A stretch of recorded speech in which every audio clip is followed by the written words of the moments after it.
Welcome to the 25th episode Flight Room Podcast. Let me introduce my folks. You got my man Keys, Remy Please. You got Alex, Lighthouse, and P-Shack, and myself, C-Mo. Without further ado, let's go ahead and get the show kicked off. I would like to get into some real topics first. Let's go ahead and start with, what did y'all take from the presidential debate? Are we starting? Yeah. That's how we starting. All right. He started off strong. Oh no, we're good. Mm-hmm. What you think, Simo? What I think? I mean, well, let me say this. I don't know how y'all felt about it, but like the presidential debate, I seen exactly what I expected it to be, a spectacle. I thought it was going to be a spectacle. I thought it was going to be a shit show, a joke. And I mean, people are speaking and everybody's saying the same exact thing. Yeah, it was a shit show. Nobody really came away saying, "Oh yeah, I have to go and vote for this guy or whatever." You didn't get swayed. I mean, if anything, yeah, I don't think anybody was really swayed. If anything, there may be. I would say there may be less Trump voters just because of the way he acted during the debates, and then I would say maybe not, because it's nothing new. It's the same thing. It's not like it was something that was unexpected. He's been acting the same way through his whole 4 years or whatever. And when he was running originally in 2016 in campaign, so it's like, I don't know. I don't know. If you ask me to pick a winner right now, if we can bet on this in Vegas, I'm pretty sure you can. Yeah. But I'm pretty sure you can. You can bet on anything in Vegas. But I really could not pick a winner at all. There wasn't really a winner as far as the debate is concerned. Are you saying a winner of the debate, or are you saying a winner of the election right now? Both. There really wasn't a clear, because Joe Biden. I mean, yeah, he was. There was certain times where he was trying to cut the bullshit out, and you see him trying to look into the camera and speak to the American people or whatever, blah blah blah. But it was like he was still. The thing about him is, like, he doesn't have that charisma. I think that's what he's lacking. He didn't have that charisma or whatever. But it's because there weren't any parts where he like stole the debate or anything like that. And Trump was basically running over and talking over him and everything, and talking over the moderator and shit like that. It was. I mean, like I put in the. I'm just gonna say this. Like I put in the group chat, this was good TV. It was good TV. That was it. That was it. Yeah, I'm gonna be honest with you. I haven't even seen it. I haven't had a chance to. I was busy, but it seems I feel as though I didn't miss anything. Like Corey said, I had a feeling that it was going to be a show, and it was. And like it's like, obviously I don't think that I missed anything, because obviously everybody in America said that the shit was just hard to watch. So yeah, it was hard to watch. And if you see some of the memes and stuff, they show like 2 6-year-olds fighting back and forth, and that's what honestly that's almost how it felt. Yeah. It's like it was like a yelling match. But when you're in a yelling match, like I do feel like Biden was on the defense the whole time, and I think that's what Trump's game plan was, to get him to answer all of his questions. And it was almost like the moderator had to be on Biden's side, because he was the only one that was actually making Trump answer questions. So it's a game plan too. I think everything's strategic. I think that they prep Trump for this because he's really not a good speaker, and for as bad of a speaker he is, I think he showed that he was a little bit more assertive than Joe, which is hard because Joe's a bully too.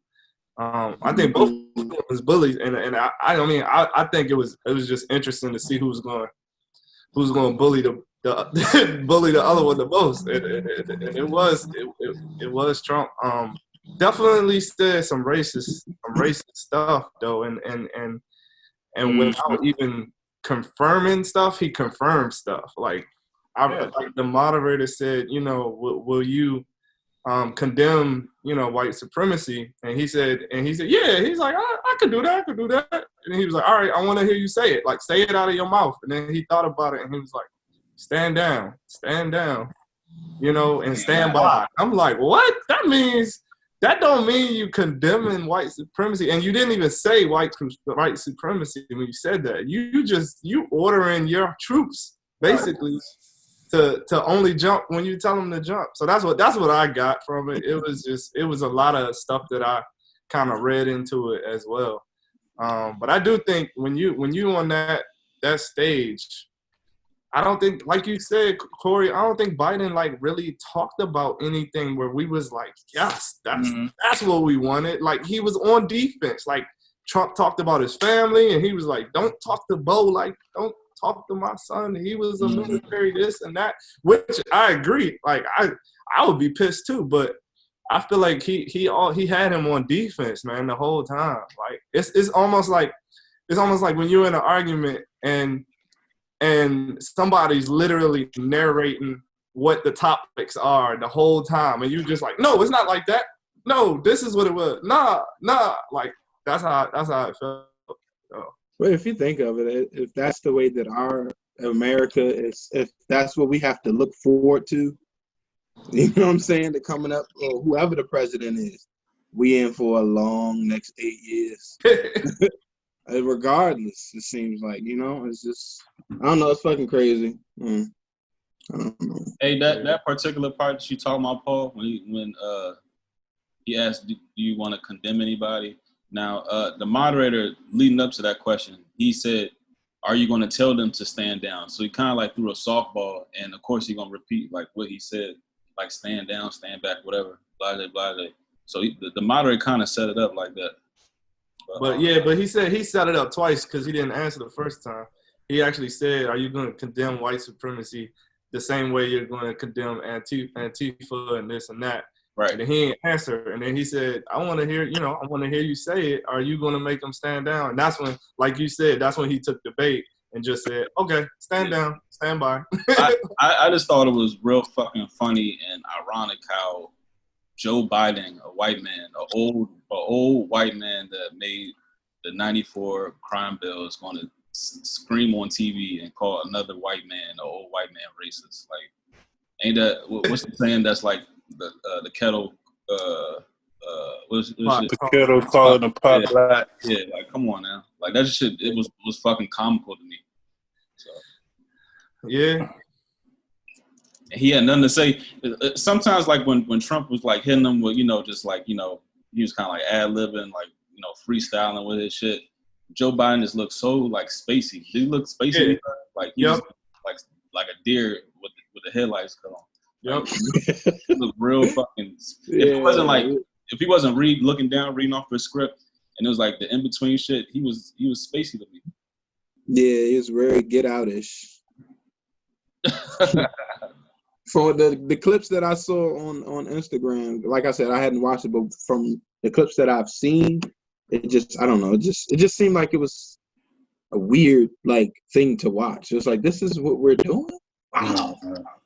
I didn't really see him as spacey. I seen him as like y'all was saying, both of them are bullies or whatever. Both of them are bullies. But I seen it as Joe Biden trying hard to bite his tongue and not really like go hard out that joint like Trump was going and shit. Yeah, he I was mean, going hard. The nigga said he did. He told him to shut up, man. Yeah. And he called him a clown 2 times. He Clown called him a twice. clown 2 times. Yeah. 2 times. The first time I heard that, I was like, did he just call this man a clown? That's like when we like joning, you know, between us and like you got the slick comebacks, but one nigga just try to be louder than you. So that's what I telling Like, shut come up. on, dog. Shut up, man. Yeah. I think my biggest takeaway from the jump was I feel like the moderator, and correct me if I'm wrong, I feel like the moderator just needed a fucking mute button, like to allow motherfuckers. Chris Wallace. Yeah, just to allow motherfuckers to talk. Like, because regardless, even if you say some shit I don't like, or you need to finish your point. Like, finish your fucking point. Like, and with these two niggas, with these two motherfuckers right here. Nah, they niggas. This shit was ghetto as fuck. Both of these motherfuckers are liable to say some reckless shit one way. Yeah. If you allow them the opportunity to either put their foot in their mouth or finish their fucking point, allow them that opportunity. Like, but with the actual going back and forth, that shit was dumb as shit to me. And then like even with y'all talking about the race, like, so I think a lot of people, I think we talk about a lot of people are talking about the Trump saying to the Proud Boys, stand back and stand down. That's who it is. Proud Boys, yeah. But I think one of the other biggest takeaways for me was the joke when he was like, Trump, like, you know, you recently passed a law that bans federal government from providing training, racial trainings or something like that. Mm-hmm. And he said his response was, yeah, because it puts a whole bunch of white, or I think he might have said white people. He said it puts a whole bunch of white people in places where they feel uncomfortable, and now they have to talk and they have to less than. He said something like they have to feel lesser than or less than in situations, and we're paying hundreds of thousands of dollars for trainings when people are feeling less than. And I was like, oh, that's a big one right there, because not only are you talking like you're basically saying other people are less than, but like regardless if you're talking about race, or you're talking about gender, or you're talking about anything, like the different implicit bias and additional like sensitivity trainings and different things like that are necessary, because like everybody comes from different backgrounds and different ways of life. So especially like when you're in the workforce, you are supposed to be able to like learn about other people's, or have some type of sensitivity to other people's backgrounds and other people's cultures. Not necessarily know all about them, but you're still supposed to have some type of sensitivity to them. Right. You are eliminating that process as a whole, and you're like backing it, and then you're saying like you don't want people to feel, you don't want he said, if I'm not mistaken, he said it is racist for you to be teaching that training. So for you to say that's racist, that's fucking crazy to me. Yeah, that's a good point. Because what they do, and I know exactly what practices they're talking about. They do the whole reverse discrimination. So they make, you know, the predominant race feel the same way as minorities feel, and that's what he's talking about. I'm like, yeah, that's crazy, because if that's reality, you know what I'm saying? Why would you flip it and say that that's racism if you're doing the same thing right now? Like, that's crazy. And then like I'm saying, and then you, not only are we talking about races, but you also talk about like, the genders and everything like that, because we already know like it's different gender inequality and everything like that. So you are completely eliminating that, and you're backing that, and you're saying like you're putting your foot in the ground and saying that goes over the line of the white supremacy, and that was the question being asked too. So you're asking about white supremacy and system, maybe not white supremacy, but systemic racism, and if that's being instituted, and if you're like, keeping policies in place where you're not allowing for other people to learn, because the thing about it is so many people, and just because you're in an isolated bubble and you're living your life, there's nothing wrong with it. And like some people are completely blind to other people's culture, not out of not knowing or not wanting to know, but based off just because they haven't had the opportunity to learn or hear it directly from somebody else who has experienced something that is outside of their norm, outside of their culture, and they haven't been able to embrace it. So for you to actually like not allow that in the workplace and not allow those opportunities for trainings, like these are trainings and these are federal government trainings, and you're complaining and talking about like, you're putting out so many thousands of dollars or whatever, like trainers like that allow the workplace to move more efficiently, per se. Hold on, you said federal government training. So this is for like regular, police across America. Not only police, but like I would say any type of federal government. So I would talk about like actual like government employees, Yeah, like GS employees. Who work at like that, work for IRS or So what they got to do shit with, like that, like or whoever, or for HUD, people who work for HUD. What that shit got to do with police? it wasn't talking about police. It's No, talking he about was just talking about like a policy in the government. But even within that question, so if we talking about like sensitivity training, all right, so is that like, okay, since we're working in a workplace where it's a bunch of people of different races, is that like saying, okay, now we got to take all the white people out the room and we have to teach the white people how to associate with other people from other races and other backgrounds because white people don't know no better. So we have to separate white people. Is this sensitivity training for the whole office, for all the employees? Or we just talking about sensitivity it's for training? everybody. Yeah, it's for everybody. They're not Okay, separating that's all I want to understand. Yeah, it's for everybody. They're not separating nobody. And once again, it's not just, I mean, like, and so actually my job, we actually just did an implicit bias training, but it's not just focused on races. It's also focused on like LGBTQ, gender, age, and like even as we think about like age, especially with the federal government, you know people that get in the federal government at age 18 and be in that motherfucker for 30 plus years. Got the same idea. So the sensitivity. The sensitivity, but based even on the sensitivity training, who are these groups of people that you have to be trained to be sensitive towards? That's what I want to know. Like, are you saying LGBT, black people? Like, who are the ones that, like, you know what I'm saying? It's not even minorities. It's not even necessarily called I don't believe it's called sensitivity training. I think I'm calling it sensitivity training just because I think it was maybe one of the titles that we had, but I think it's like bias and bias and discrimination as a whole.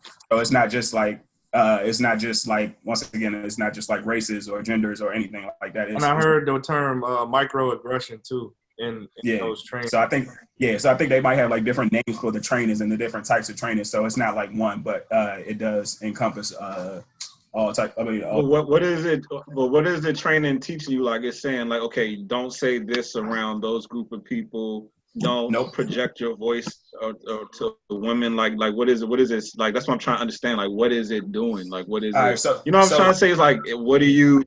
It's trying to teach you how to not offend people, right? No, it's not trying to teach you how. No, it's not trying to teach you how to offend people. It's basically at least for the training that we just completed. It's basically teaching you about like. Everybody has their bias, but like when people talk about like I don't have a bias, like regardless of whatever you talk about, like people say I don't have a bias, like you can be able to understand and not only understand but hear about other people's culture and hear about other people's things, and in that way you're not necessarily putting off your bias on somebody else's. And so one of the examples that they gave was, so we go into an interview, right? If I go into an interview and I am the company, I work for a Fortune 500 company or what have you, and I am interviewing right now, and I send out the job application, and somebody responds. So I have two people that I'm hiring for. I mean, two potential candidates to hire. The first candidate, the interview was great. Like they had all the qualities and characteristics and all the experience that is necessary for the job position. And I'm looking to hire them, but at the same time, I still have my second interview. My second interview, they're not as fully qualified, but however, they end up going to Bowie State. And so because they go to Bowie State, I have a bias and that triggers. And then all of a sudden I allow them and I give them that job. And that is one of the different biases that we identify. And by you identifying that bias, yes, you still have that full autonomy to make that decision. But if you're truly trying to be complicit and understanding of your bias and allow the platform or the playing field to be evil all the way around, you allow somebody else in the interview and you allow somebody else to help you make that decision as opposed to you pulling the trigger on that decision, although it is your final decision. And then another way is just like with age discrimination and age bias or gender bias, when you're talking about like with kids and how when you're talking about with teachers in school. So the example they gave with teachers in school is how it's the everybody's in class. It's a fully group. I mean, it's a class full of diversity with black students, white students, Asian students, and everything above. Somebody causes trouble in the classroom while the teacher has their back turned. All of a sudden, the teacher automatically turns around, and the first person they look at is a black boy. And then after the black boys, they look at the white boys. And then after they look at the white boys, they look at the white girls. And then after they look at the white girls, they look at the black girls. And the way they was talking about it was that the different biases that they have is based off of like the interactions that they had with other people and how you automatically assume that the black boy, no matter what happened in the classroom, the black boy was the one that caused the trouble. The white boy might have been the one. The white girl after that was the one that caused it. I mean, could have caused it. And then you look at the black girl last. And the reason that you look at the black girl last is because not because she's not seen, not because she's not heard, but because like you feel as though she's truly less than or other people based off of you really don't see her in the class. I mean, not necessarily you don't see her in the classroom because she's always there, but you don't see her on the same playing field as everybody else. So it was literally just making sure you see everybody on the same playing field. So you're just eliminating the bias. Yeah. And it's probably, you know, to Al's point, it's actually, he talked about $100 million something dollars that they spent on the training programs and stuff like that. So I think it's different across, you know, some platforms and regions and where they're located or whatever. But I think some of them are more intense than others, but yeah, I agree with what Al said. I think that's the point of it. And I don't understand how that's racist, but yeah. But other than that, man, and then like I was listening to I mean the commentary going back to the actual debate, not necessarily going back to the debate, like the commentary attached to it and the commentary that came from it. It's just funny, man. It's just funny. Like, and then I think also depending on who you are and depending on how you looked at the debate, I think that's how you already shaped your mind and shaped your perspective. So you can look at it as like Trump he was a bully. I mean, and he was on the charge for the entire debate. It could be plausible, and then at the same time, you can look at Biden and the way he responded. Like you have somebody that's literally antagonizing you and talking to you the entire time you're trying to answer a question, and then they're going to throw another question at you, and then like you're still trying to maintain. Yeah. So you can look at it. I mean, it all depends on how you want to look at the debate and to figure out exactly. But I think it's terrible that's the way we're at right now. Yep. Hey, I say that Biden definitely like how he looked his appearance. That don't give you a lot of confidence. You know what I'm saying? Going into the next 4 years, because his skin he looked like a living corpse, damn near. Like his skin was, you know what I'm saying? He just looked dead. The motherfucker looked dead, man. Damn near didn't look alive. He did look bad, man. He did look bad. I was just saying, I was just like, he was hard to look at. Like some people saying it was hard to watch. Like looking at Biden was like, that shit was just rough. Like I was like, damn. You can tell that's the best bad, though.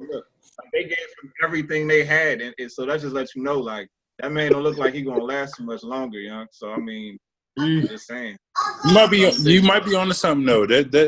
I remember when Obama was first going in the campaigns and shit, and he was going against John McCain, and they had Sarah Palin. It was like, oh shit, this nigga John McCain, like he better fucking pass the fuck out, whatever. R.I.P. McCain looked like he was barely dead.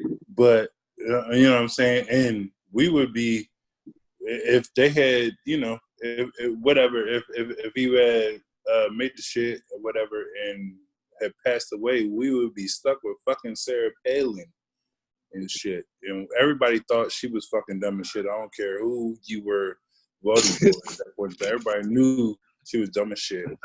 But and my commentary as far as even the whole debate and shit, like, you know, because I like to look at things from like a microcosm to the macrocosm perspective. So even if you're watching that debate and you looking at how like they interacting with each other, and there's all this like mudslinging and, you know, one-liner and headlines and show me your taxes and then da-da-da-da-da and all that shit. It's like, you know, we living in time of sensationalism. Like everything is a headline, and that's basically what them niggas was doing. They was throwing headlines, but it wasn't even about substance. It was about just trying to make next person look as bad as you can. You know what I'm saying? It had nothing to do with this is what I'm gonna do for the country. None of that shit. Right, It was just straight up. He Yeah, was that's just finger another pointing, big and thing honestly, about we live in a day and age right now. You know what I'm saying? That's even if you go on the internet, that's all you see the same shit. You know what I'm saying? So I mean, that's just a reflection of society. If anything, that shows you how stupid they think people are. Where you don't even have to give niggas substance. You just gotta Joan better. You know what I'm saying? It's like, oh, who said the worst line? Would you say, you know what I'm saying? Like, Marcus, who's worse? would you say, Marcus, that they talked about maybe two topics that might have worried you or be on your mind anyway, as far as like COVID and healthcare? Is that was probably the only two topics that maybe made sense to talk about? Worried, and what do you mean? Like in what? I want to say like, worried. Like, maybe that was a wrong word to use, but I'm just saying two topics that were on your mind anyway, as far as that might sway your vote. You know what I'm saying? Because the whole night it was just bullshit. I'm saying it like I forgot who said it earlier. It didn't leave you with nothing new. Like whatever you probably felt before going into the debate, you was left with the same feeling because them niggas basically talking about the same shit that everybody be using against each other. Like, you know what I'm saying? It was just like, it was literally like, show me your taxes. You didn't do good in COVID. Like, nigga, every day I turn on the TV, I hear niggas talk about how show me your taxes. Bullshit with COVID. So they going to the debate. You going into the debate, and this nigga fucking Biden saying the same shit these niggas say every day. I wasn't giving nothing new from that debate. You know what I'm saying? So it's like it's the same shit. It was just just. But I will say, that's all that shit was like. What you said, there was no substance in that shit. You know? Yeah, it was no substance. Yeah, I agree with that. None, but what zero. I will say though, that you have you just showed me some new shit though, because that was the same way I felt. I had that same feeling when because I actually liked John McCain, but until he wanted to be in Afghanistan for 100 years and all that other shit, whatever the fuck.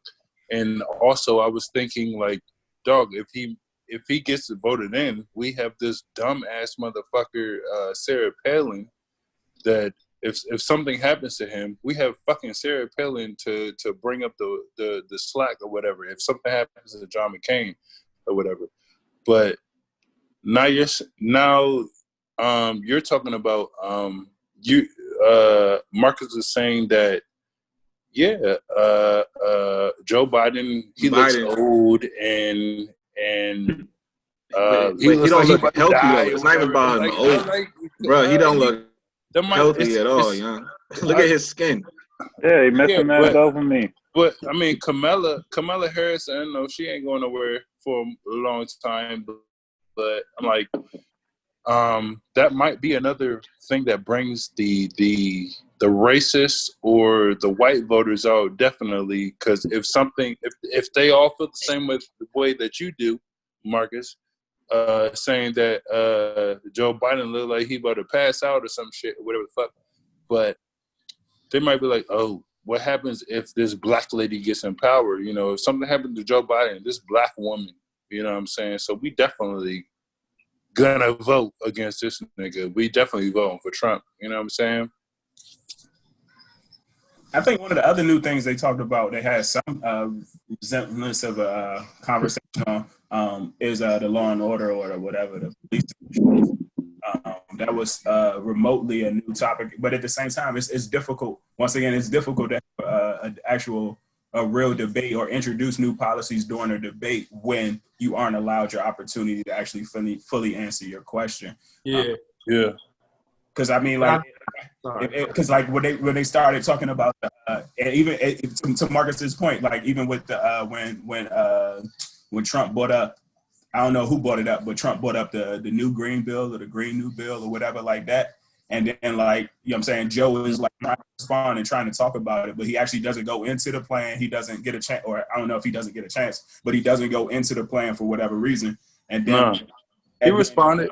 He said, I am the Democratic Party. That is not my shit. Right, but that's what I'm saying. He didn't go in. I'm saying he didn't go into the actual plan. Like he said that, you know what I'm saying, like he is the Democratic leader. That's not his shit. Plan. But what I'm getting at is like Trump jumped him Trump jumped him, and the quotable from that isn't like what the new plan is. The quotable from that is, oh, you just lost the left wing or the left side of the whatever he said, something along the lines of you just lost the side, whatever like that. Yeah, you lost the left side. Yeah. Like as opposed to like actually hearing about what the actual plan is, like Marcus is saying, like the quotable is, well, you just lost the left side because you said you're not fucking with the new green bill, whatever like that. Yeah. Yeah, man. I didn't take shit from What the up, debate, Phil? man. What's up, y'all? Hey, I didn't get anything from that debate, man. I feel like that was like an immature showing of just like privilege, for real. Because this nigga Trump wasn't even listening to the moderator, man. Like, he didn't respect nobody doing that shit. Yeah. Like, for real. I felt like I was watching some kids argue about whatever. And to your point too, Marcus, Joe Biden can't keep up with that shit. He like even when Trump was saying it's been 47 years, it's like, yeah, man, like that's like you in old times. I don't see him keeping up with like what is going on right now. He looked lackluster, no energy, and it doesn't look promising, man. I don't know. But honestly, I couldn't even hear him. I couldn't hear either. Only thing I heard was Trump just getting at him about everything. Yo, Trump's such an asshole. This nigga used his 2 minutes just to talk shit. Like, didn't answer no question, no nothing. Like, that's what I mean. I can't believe I was watching that shit though, honestly. Like, even just a display, man. I know people around the world look at America like, this shit look like a reality show, bro. Like, I couldn't even feel that. It is a reality show, nigga. It is. That's the point. It is. Hey, they giving the people, I'm telling you, like I said, they giving us what we are, nigga. That's what niggas not understanding. Oh, no. Like, we look at the advertising, look at the internet. It's all I agree. just But even when I was watching it, the Breakfast Club. It's even when I was watching it, I said like I was like, yo, this is gossip, celebrity gossip. Yeah, it was just a representation of America right now, man. Like, I really felt that shit too, sadly, but I don't know. And it's supposed to be what, three more debates? You to vote for them. You gotta speak their language. Nah, they're gonna have to mute this nigga, man. There's 3 more. I got a couple questions. Two more presidential and one vice president. Okay, Right. Exactly. 3. Okay. Yep. Got you. Go ahead, Ryan. Hey, so how y'all feel about this? Like, we said multiple times, like, basically, like, society kind of preys on, you know, black trauma. That kind of moves the needle. How do y'all feel about, you know, racism being used for people's political agendas at the highest stage? Like, are y'all comfortable with that? Like, that shit was off-putting to me. Like, I'm saying, like, race is like the forefront of like the whole well, not the whole, like, it was a large chunk of the whole debate, race. Yeah, it was probably like half. Like, the man, he used George Floyd, like, in his you know, in this whole argument. Like, I'm not fucking with that. Yeah. But remember, so even Who with the white supremacist, Biden. He said, Mr. George Floyd, Mr. George Floyd. Like, come on, man. But like even when they were talking about like the white supremacists that are like with the violence going on in Oregon, right? But even these white supremacists, they're fighting Black Lives Matter, which is basically white people, and then Antifa, which is basically white people. So the white supremacists are fighting against whites in the name of who? Like, Exactly. Like, you know what I'm saying? Like, the white supremacists, like, who are like, aren't they supposed to be killing black people? They out here fighting white people. You know what I'm saying? So it's still that shit though. Even that whole, I want you to denounce the white supremacists. The white supremacists is fighting other white people. Like, that's why I'm confused. Like, I'm gonna do with take black the people. biggest like that though. You know what I'm saying? And like, even that, I feel like even that's a form of baiting black people. Like, oh, we need you to vote for us because of these white supremacists fighting against the Black Lives Matter, which is all white people. We ain't got nothing to do with black people. And the crazy and the fact that white supremacy is a main topic of discussion at one of the first presidential debates. I mean, we're a joke. That shit is ridiculous. Like, that was crazy too. We're not 2020. Hillary, that was one of Hillary's biggest talking points during the last joint. Actually, the first time I heard the term white supremacy being coined in mainstream media was around election time, back when Hillary was running against Trump the first term. Because before, what I remember, mainstream media never acknowledged Black oppression. It was almost as if Black people, you're crazy. What are you talking about? And then all of a sudden, during the last election period, then that's when the white people in mainstream media started talking about white supremacy and Black oppression. This shit was not a topic of conversation 8 years ago, 12 years ago, 16 years ago. It was always the topic of discussion amongst Black people, but that shit didn't get like every time you go on the internet, it's some shit about systematic oppression. That shit was not a topic of discussion until the time when Hillary was running. I don't even think during the time when Obama was running for president, the term white supremacy or the term systematic oppression, it wasn't. Nobody was using it. So the first people who brought that term, and that's why it's coming up now, because we had a Black president. The first people, because remember, this has always been a conversation amongst Black people. You go to the barbershop, niggas will talk about oppression and all that other shit. But I'm talking about when it became mainstream, in the mainstream consciousness, that shit didn't happen until white people brought that to the surface, which I guess was, Hillary Clinton. You see what I'm saying?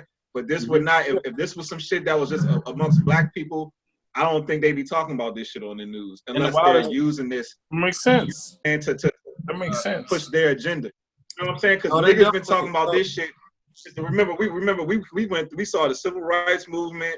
Niggas was getting hosed down. So like we was getting raised in the, and we was learning about slavery and how Black people were getting oppressed. So niggas growing their whole lives talking about Black oppression, Black oppression. What are you talking about? There's no such thing as that. What are you talking about? And then all of a sudden during the last election period, then it became a topic of discussion. So I find that sounds like you're weaponizing the struggle.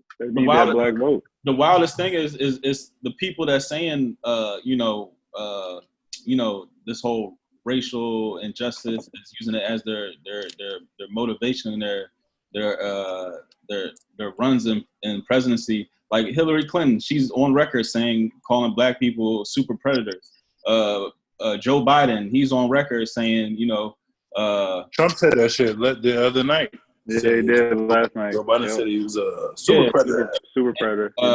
Joe Biden said, they want the predators in the streets.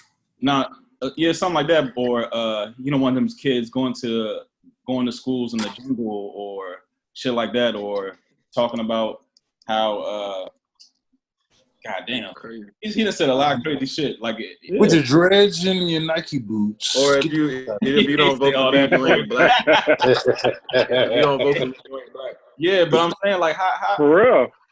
I mean, Trump may say like some backdoor shit, but he haven't said like full front like some wild super predator type shit. Like that sounds fucking wild. Mm-hmm. And then even if we gonna put it in, I'll be honest. I'm just real quick. Even that whole shit talking about Trump before Trump became the president, he was cool with all your favorite rappers. So it's just funny how during the time when Biden was saying that super predator and all that other shit, Trump was hanging around with Snoop and them. You know what I'm saying? Yeah. So it's like funny during that same damn time, Trump was hanging around with these rap niggas while Biden was sitting there saying that same shit. Nobody knew who Joe Biden was though. Nobody knew who Joe Biden was though until he was a politician, nigga. Hey, but he was a politician. But Biden been, that nigga old as shit. He's been a politician for 47 years. The nigga been a politician. Like, what are you talking about? The nigga been, like, how you saying nobody? I understand he has been a politician, but nobody, you didn't know. I didn't know. I'm pretty sure nobody knew fucking Joe Biden's name until he was with fucking Obama on the ticket. Nigga, don't tell me that shit. But come on. I don't get your point. I'm trying to understand. Like, okay, but even if I don't get it, like, all right, so but right now it's documented. That whole 94 crime bill, that's documented. And during that same time in 94, Trump was hanging around with rap niggas.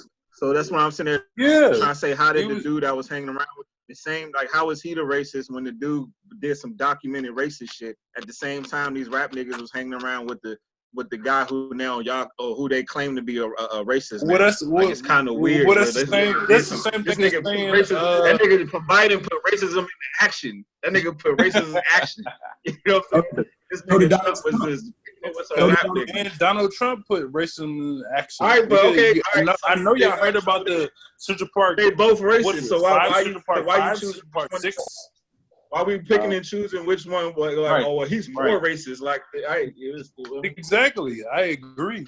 Yeah, they're both racist. They both racist. I agree. But Biden's not. But Trump said that though. Like, Biden's not viewed in the Right. majority as a racist. That's the problem. Like he I don't know what sort of past he got, but he's not viewed as, you know, the ignorant racist. But Trump was already labeled the bad guy anyway. So Exactly, because we already knew about the whole housing shit. We knew about that. Did he ever apologize? With them black folks in there. Did I miss something? Did Joe Biden ever like apologize for saying shit like that or passing the bill? no. Or has he ever like took accountability of that, or like where did the past come in? I'm waiting for No, his you didn't shit miss to start nothing. coming out. Did Trump ever apologize? No, you ain't missed No, nothing. that's what I'm saying. What makes him nothing. any different? What makes Biden You any didn't miss different? nothing. I said they You didn't both miss racist. nothing. They both racist. You didn't miss nothing. You're voting on the lesser of two evils. No, I'm not. Correct. Make sure you vote right. A little bit of the difference is also Trump is still doing some similar practices now, whereas though even if it's not affecting black people, it's still affecting people of color. Like when you are talking about the detention rates and the detaining race people and or the immigrants and the people at the detention. Didn't I start with Obama? If I'm You're correct? racist. You're racist. Obama ain't built no wall though. Neither did There Trump. is no wall now. What are you talking about? I'm talking about Well, he ain't tried. why kids. He didn't attempt. I'm talking about Obama deported more people in history. That's what I'm talking about. But he might have. Yeah, because he's a good president. I don't know Get the. the illegals out of here. Get the illegals out of here. Get them out of here. Get them out of here. Hey, You sound boy, just you like wild, dog. you sound. I don't know the numbers. Wow. At the same time, and maybe it's coverage, but the coverage now is like you're actually splitting up families at the border. You're splitting up different people. The internment camp started with Obama out. But what I'm saying is, like, did they actually split up the families, or did they have the families together? Now they're actually splitting up the families. That's a total different. That's I'm gonna fact check. Tell him, Al. Those are both situations are fucked up. Don't get me wrong, but you're talking about actually splitting up a family where you're never going to see your family ever again, as opposed to actually being in a detention center with your family. And once again, I know either way we're splitting hairs on fucked up situations. But if I'm in a detention center and I come up with asylum, by the same people. I want people to stop fucking separating these people. They are all the same people. Like, don't give this one man a pass because you have a hatred or some ill will versus the next man. Go back to your question.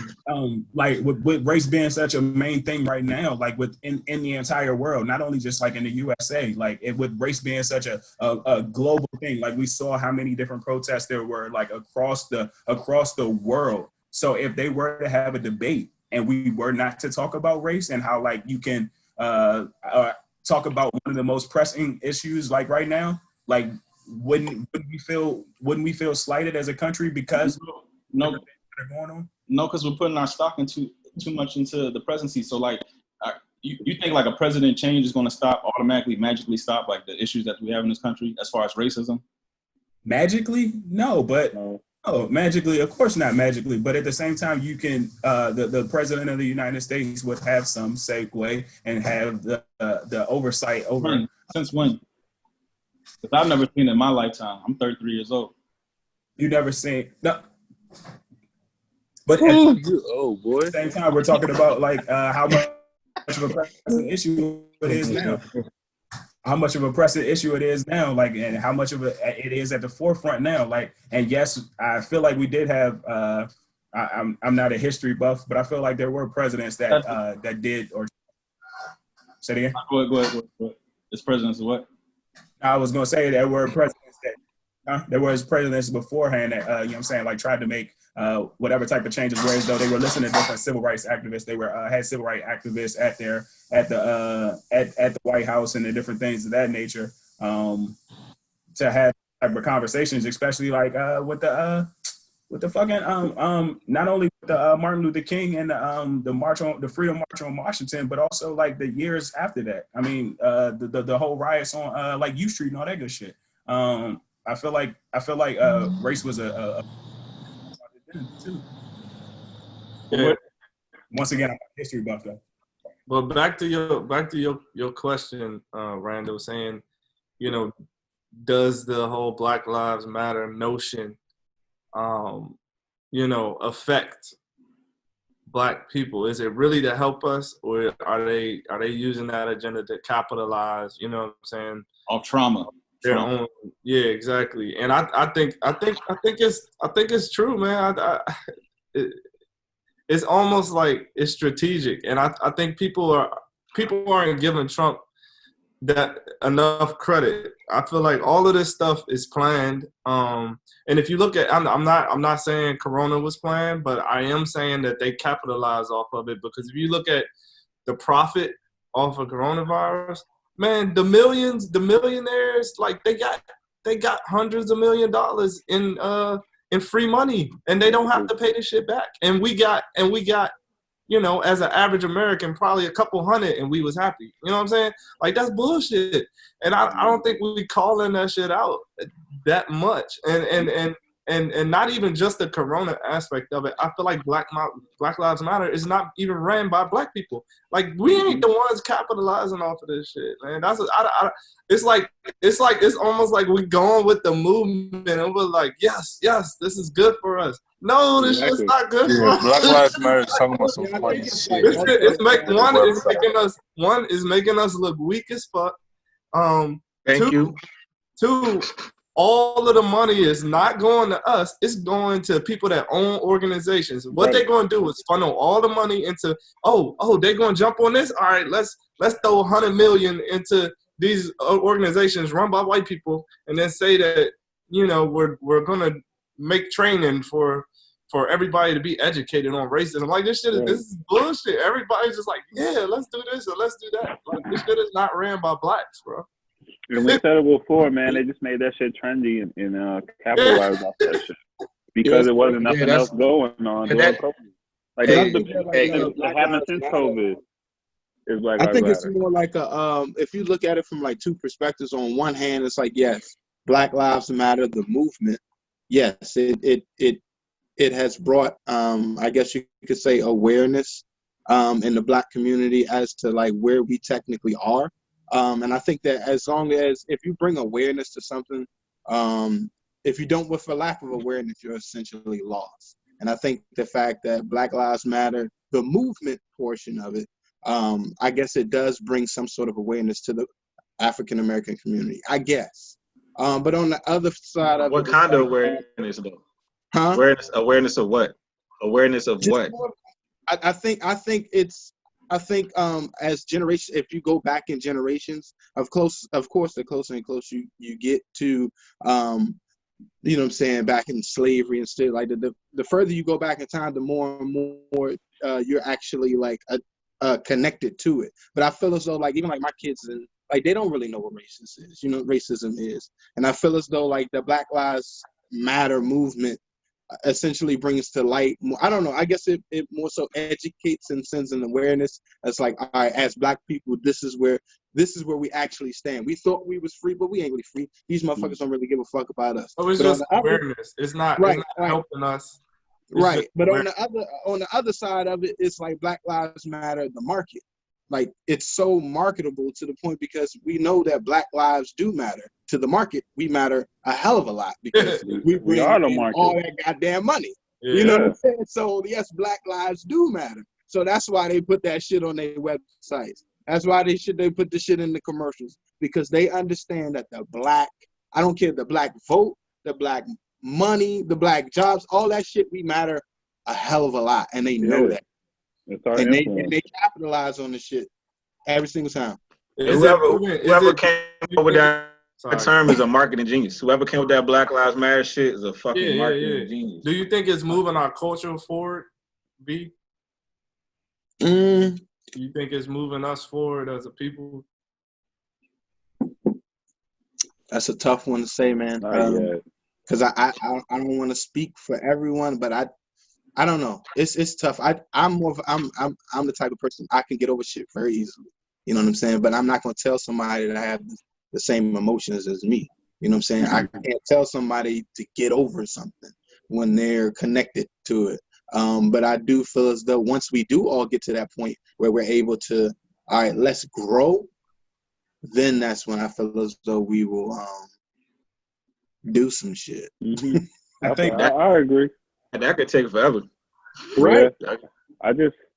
I hate it because I'm impatient, man. I feel like it's a certain percentage that knew what was going on already and that was on that conscious level. So now, like, more eager to do shit than ever.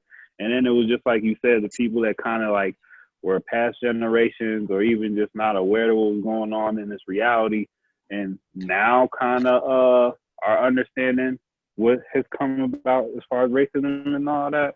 So that's why I said I don't know. Yeah, I think in aspects it definitely has helped us though, and yeah. I'll focus on is like supporting Black businesses, like actually uplifting our circulating, or at least for this season, I'll say for this season, circulating Black businesses, circulating the dollar within the Black community for the most part. Because as of now, with everything going on, like yes, all these other companies and all these big name companies are also trying to market and capitalize off of it as well. But at the same time, it seems like we as a community have had more of a focus on actually supporting our own and actually spending our dollars within our own Black communities, at the Black restaurants, at the Black, fashion stores, at the Black, like local level or what have you, as opposed to like actually going outside of our community to spend money. And in that aspect, I will say it has helped us in my belief. I could see that. I've been more like aware of as to like where, like, if I, you know what I'm saying, if I'm in more, I feel as though I'm more inclined to, I don't know, to put more back into the community, support more Black businesses. So that, to that aspect, yes, I have done so, but it's like, I don't know. I hate to say it, but that's on us, bro. Like, I hate to say it, that you know, we should have been doing that shit. Like, what? Mm-hmm. Why are we the last fucking culture and race to be like, oh, I need to keep fucking money within my race? Like, that's on us. Like, why do we need people getting killed to be like, all right, let me pass it through 6 businesses before it touch, somebody else? I think that's it. They said Asians pass their money and their patronage to 6 different businesses within the Asian community before he even touches outside of the community. So I'm like, bro, they were taught that shit. They know that helps them as a people. And I'm like, bro, like, why we I want to know where's the Asian political voice? Like, where's the Asian, like the Asian representative of the Republican Party or the Asian representative of the Democratic Party? Because if this shit is so important, these niggas don't seem to be very involved in us. They live in our country. They don't even involve themselves in politics, and they thriving. Yeah. It was that one that was supposed to be running. I don't know his name. God damn. The Asian man. Was he gay? No, that's Buttigieg. Okay. I'm talking about. There's like Asian people who are into politics. I'm talking about representatives of Asian communities in America who are into politics, who represent the Asian community. That's what I'm talking about. I'm not talking about Asian people who do politics. I'm talking about the people who speak for the wants and needs. Like, where are the Asian people that say, hey, Republican Party, we need you to do this for us. Yeah. Hey, Democratic Party, we need you. Where are those Asian people at? Them niggas ain't involving themselves, and them niggas thriving. So it lets you know how powerful that politics. Because they got business. Because them niggas is independent. No, it's because them niggas is independent. They're independent. What happens? They're independent because they have businesses. So as long as you always looking for the government to do some shit for your ass, you will always be looking for these niggas to do something for your ass. Yeah, I get it. That's what I'm saying, though, dog. Or these Asians be minding niggas gonna be pandering. Yeah, they mind their fucking business. You're gonna get niggas carrying hot sauce in their fucking bags because you ain't independent. That's look at just listen real quick. At the same time, real quick though. Know about them doesn't mean they don't exist. Like in DC, they have the mayors. They have so many different offices of like Asian American affairs, the Latin American affairs. Like they have so many different offices. And just because like we aren't in their communities to find out, like to see them on the front lines, to see them walking the streets with picket signs, I work downtown. Like legit, there are fucking parades and shit that they have. That if they have protests, they have parades, they have all types of good shit downtown that they are protesting. Asian people. Yes. Asian people. So Yes. you're right, I Al. believe it. You're right, Al. But I think what Marcus is saying is nobody like the presidency, the debate wasn't, and you ain't hear anything about Asians. You ain't hear anything about Asians. Yeah, that's what I'm talking about. And Paul. that's I know what he's trying to say. they Like, participate in politics. I'm not talking about that. I'm talking about there's nobody on the mainstream level speaking to the mainstream representatives of the Democratic or Republican. Like nobody, like Paul said, nobody said, "Oh, what about the Asian community?" Yeah. Them niggas was not Right. a topic of conversation. they already Them know how niggas to are take not- care of their own. The Asian community is good. The Asian Exactly. Them niggas are. That's The my Asian point. community, That's what I was talking at the about. same time, the Asian community is also like, yes, right now, once again, like right now, the actual focus is on the Black Lives Matter portion, whereas though we have Black people talking, but at the same time, Asians are still a different type of race, and they were talking about race relations. So that is all encompasses of all races. That's not just Black people. Yes, Black people are on the are right now on the foreground of that conversation in which we're talking about white people, Black people, white racism, white supremacy and the white systematic oppression, systematic racism from white people. But at the same time, like race relations involves all races. Yeah, I agree with that. I think we on the same page. We just saying something different because that's I think we can all agree on that. I just think that what Marcus and what I'm saying is we ain't taking care of our own. We still need, you know what I'm saying? And that's the thing. Like we just learning how to keep it within our our own, companies and within our own race. It's like that's The thing with that, it got to be real. Say it again. It got to be real though, because we've done this before. Remember during the civil rights movements in the '60s, and then all the Afro. That's the thing. Like this ain't the first pro-Black movement. This shit is and it was a direct result of the same shit. They were showing us getting hosed down, attacked by dogs. They started coming together, all this Black love shit, because all that pro-Black shit didn't exist in the 20s, in the 30s, in the 40s. And that shit started in the 60s and 70s. And that's the result of seeing Black people being all that brutalization, all that other shit. And then boom, here we go again, same exact cycle. And then you got niggas doing the same shit, marching, and then through the marching, then what you get, then you niggas and dashikis, and you guys the same shit all over again. But it got to be real. It can't be no like temporary shit like it, like we've done before. Like that whole blackout shit. It was like, all right, did that for a day. You know what I'm saying? No, that has to be a fucking part of our culture. That has to be a way of living. It can't be shit, they shot us. Let's go shop. Let's go support each other. Like, nah, we can't wait for that shit. That gotta be a way to fight. That shit gotta be a straight up way to fight. Even with the debate last night, that's why I wanted to touch on that shit. Like, what kind of resolutions or solutions they even were thinking about. Like, I know that shit's fake, but I just wanted to hear what they had to say to that. They couldn't even get to that shit. Like, I don't know. Hey, can I drop a fact? It's education, man. It's the education. It's not just that. It's the education at the end of the day. It's the education at the end of the day. It doesn't, y'all talking about Asian folks. At the end of the day, it's like, first off, we know, first off, it's not even just Asian people. Anybody that comes over to America, they're on a fucking get money fucking type of rant idea or whatever. They're out here trying to, I'm going to be a doctor, I'm going to do something. I'm coming from a third world country, I'm going to do something. I don't even have to be a fucking doctor. I'm doing something. At the end of the day, it's and like, I'm keeping it in my community. That's and I'm keeping it in my community. So that's why people need to do their education on that Black Wall Street shit. And we got bombed out and depleted when they had the whole Black Wall Street shit. That shit was in Watchmen too. Hey. So I went on the Black Lives Matter website, and to donate, you got to donate through Act Blue, and Act Blue gives 99% of these donations to the Biden for President effort. And as of May 21st, they have donated over $119 million.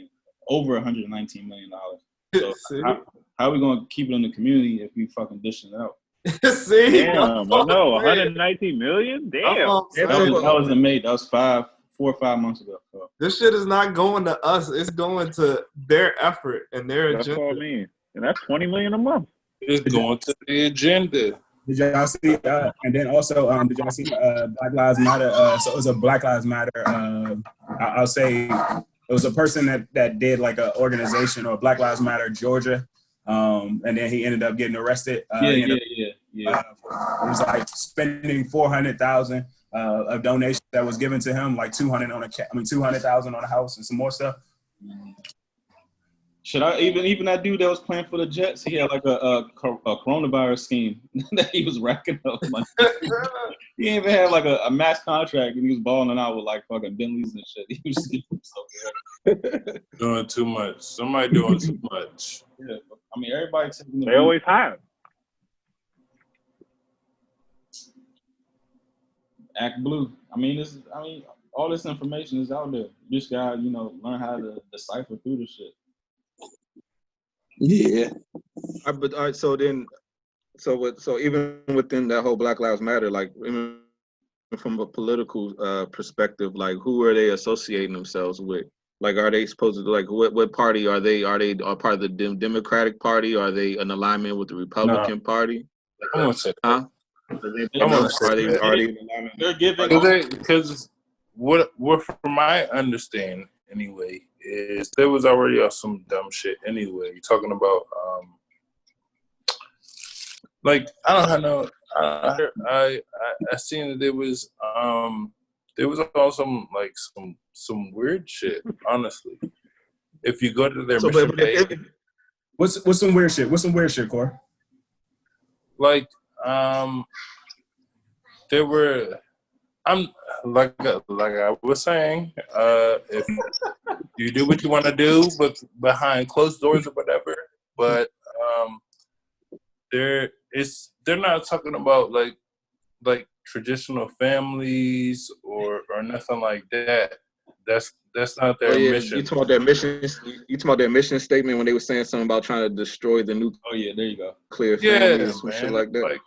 You talking about that joint? Man. Oh yeah, hey, Randall, see if you can find that statement on the internet. So when we post this, we have everybody so they can see that Black Lives Matter said that was one of their goals. I'm sure it's still on the internet somewhere.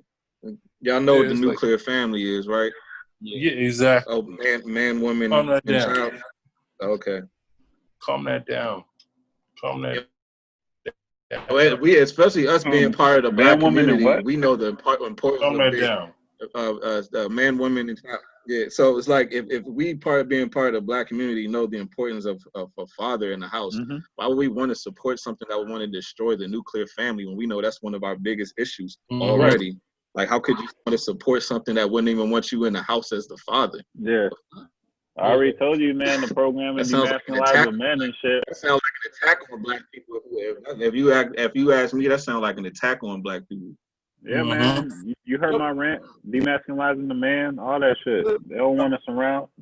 Marcus, can you clarify real quick? Just because. And I would say at this point, it's not even just an attack on Black people. It's just an attack on poor people. You know what I'm saying? People who don't have the means. You know what I'm saying? So, Marcus, can you clarify real quick? Because I think you said man, woman, and child, and I heard you, but I think I might have missed something because you said I said man, but nuclear family, a man, a mother, father in a household with their child, man, woman, child, nuclear family, man, woman, child. And then, so how did you get they're taking the fathers out of the equation? Because that's what the nuclear family is. It said, all right, but for real, I don't even want to talk about it, Randall. Just post the statement that they said so you can better understand it from them. I got you. As simple as that. And it's not even no new shit. It's not even no new shit, Alex. It's not even no new shit. I know this what I'm saying. Like, this ain't the first nigga to say this shit. Like, go look at what's his name? What's the dude on Marcellus Wiley. Show with Jason Whitlock? Marcellus Wiley said that shit one time. Just watch the shit Marcellus Wiley said about it. Cause this ain't some shit that I just like came to a conclusion on my own. Like, go hear another nigga say that shit just so you can understand better. I listen to it. We disrupt the Western prescribed nuclear family structure requirement by supporting each other as extended families and villages that collectively care for one another, especially our children, to the degree that parents not men, mothers, parents, and children are comfortable. What the fuck does that mean? Mothers, parents, and children. Why not use mothers, fathers? What does that sound like to you, Alex? Same-sex couples. Without Not that shit. It sounds like they don't want the black man, the black father, to be in the fucking in the home, whatever. You think that's so? If that's how you're gonna get, if that's how you will get your financial assistance, anyway, as you want to put it, yeah, you gotta keep the black father out of the home and shit, and yeah, you can get your shit. All right, so what do you think Simple about as that. Alex? Maybe you got a different perspective from me. honestly, this is my first time hearing about it, and without any context, like, you know what I'm saying? Like, yes, that just sounded, that sounds wrong, but at the same time, I might be mistaken, and once again, I don't want to comment because I don't have any type of facts or anything. But wasn't welfare started with like the Black Panthers actually giving out to the mothers, like not the mothers and the families, as opposed to the actual like the households with the man in the house. So I mean, once again, I don't want to comment because I don't know. You're right though. That's black welfare before white people got involved in that shit. And I don't want to be racist, been involved. shit, but you're right though.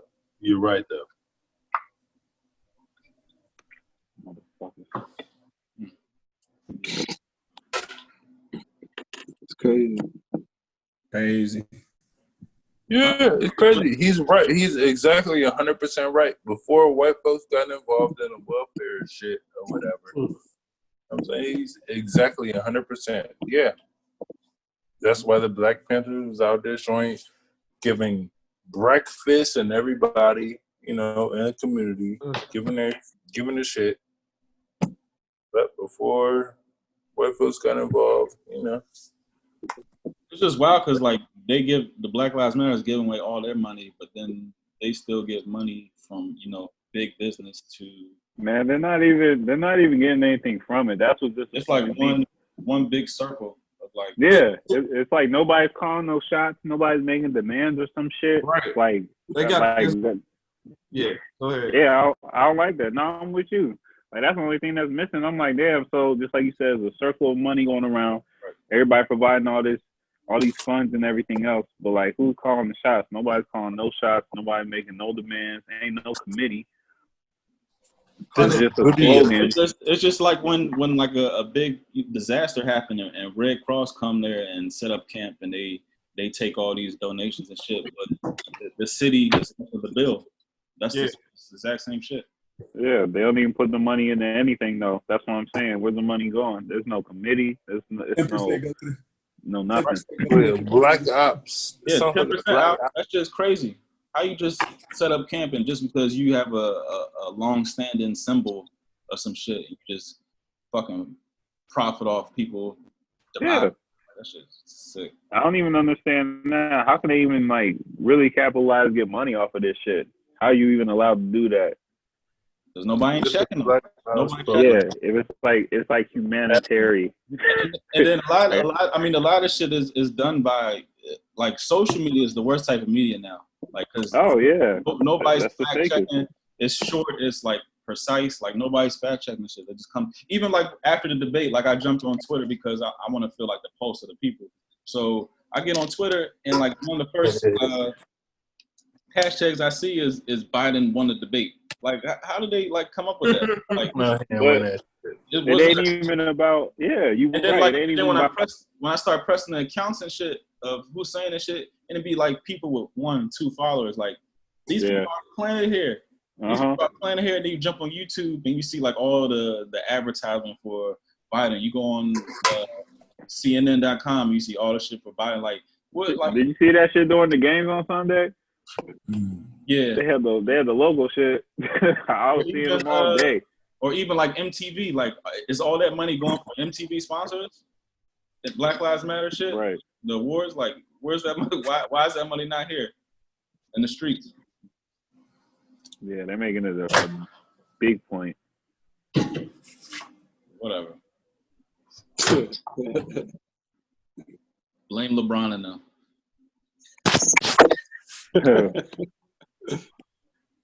You said Brain LeBron.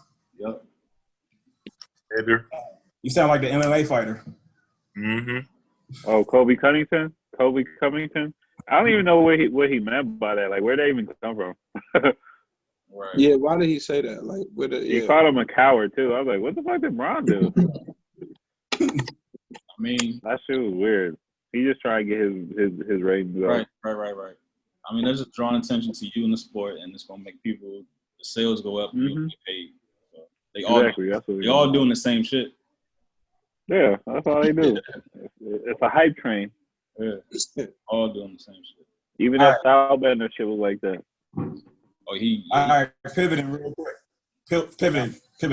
I'm gonna transition to something lighter, just because we just brought up LeBron. I'm gonna transition to something lighter. Don't pivot. We gotta move through the lane. Get out this one. You said what? I said don't pivot. We gotta move through the lane. Get out this shit. All right, well, I'm gonna throw the oop then. I'm gonna throw the oop. I'm gonna throw the oop. All right, so we had the finals just kicked off. We got the Heat, unpredictable Heat versus the Lakers. Well, maybe not unpredictable, but the Heat versus the Lakers in the finals. What's y'all predictions? Who got the who's gonna win? How many games, and who's your MVP?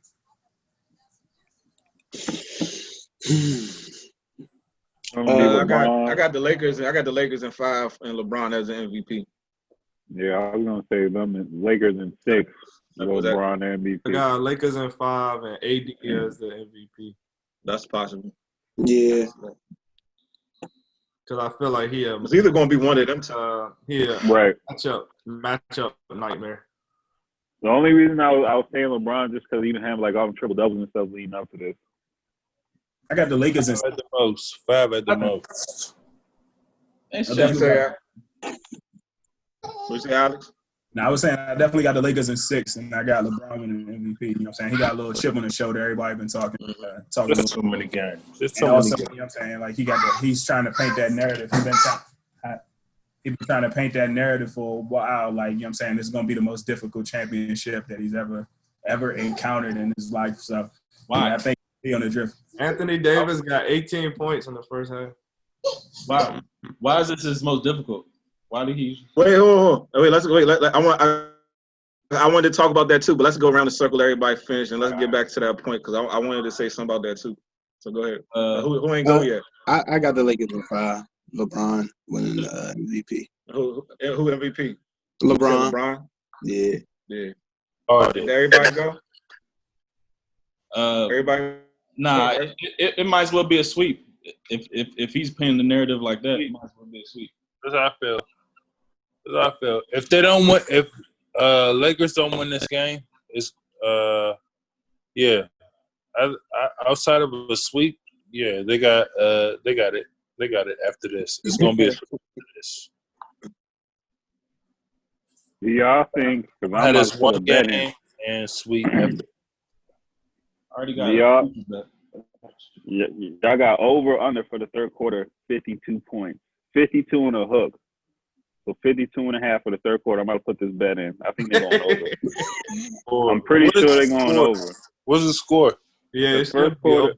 It's 65 to 48 right now, halftime. Right. And first quarter was 59. Second quarter was 54. So I'm about to go in on this one. This might be my Jimmy Butler tweaked his ankle a little bit, so that ain't a good look for the Heat. Oh, that's what happened? It's over. I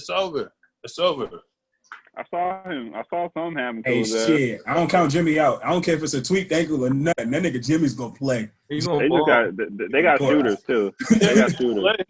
He going to play, but the Lakers is crazy. That's a question I wanted to ask y'all. Do you think this LeBron, as far as going from Miami anyway, like, We'll take Marcus's you think he had question a better team in Miami, or do you think he has a better team in Lakers right now in LA? Miami.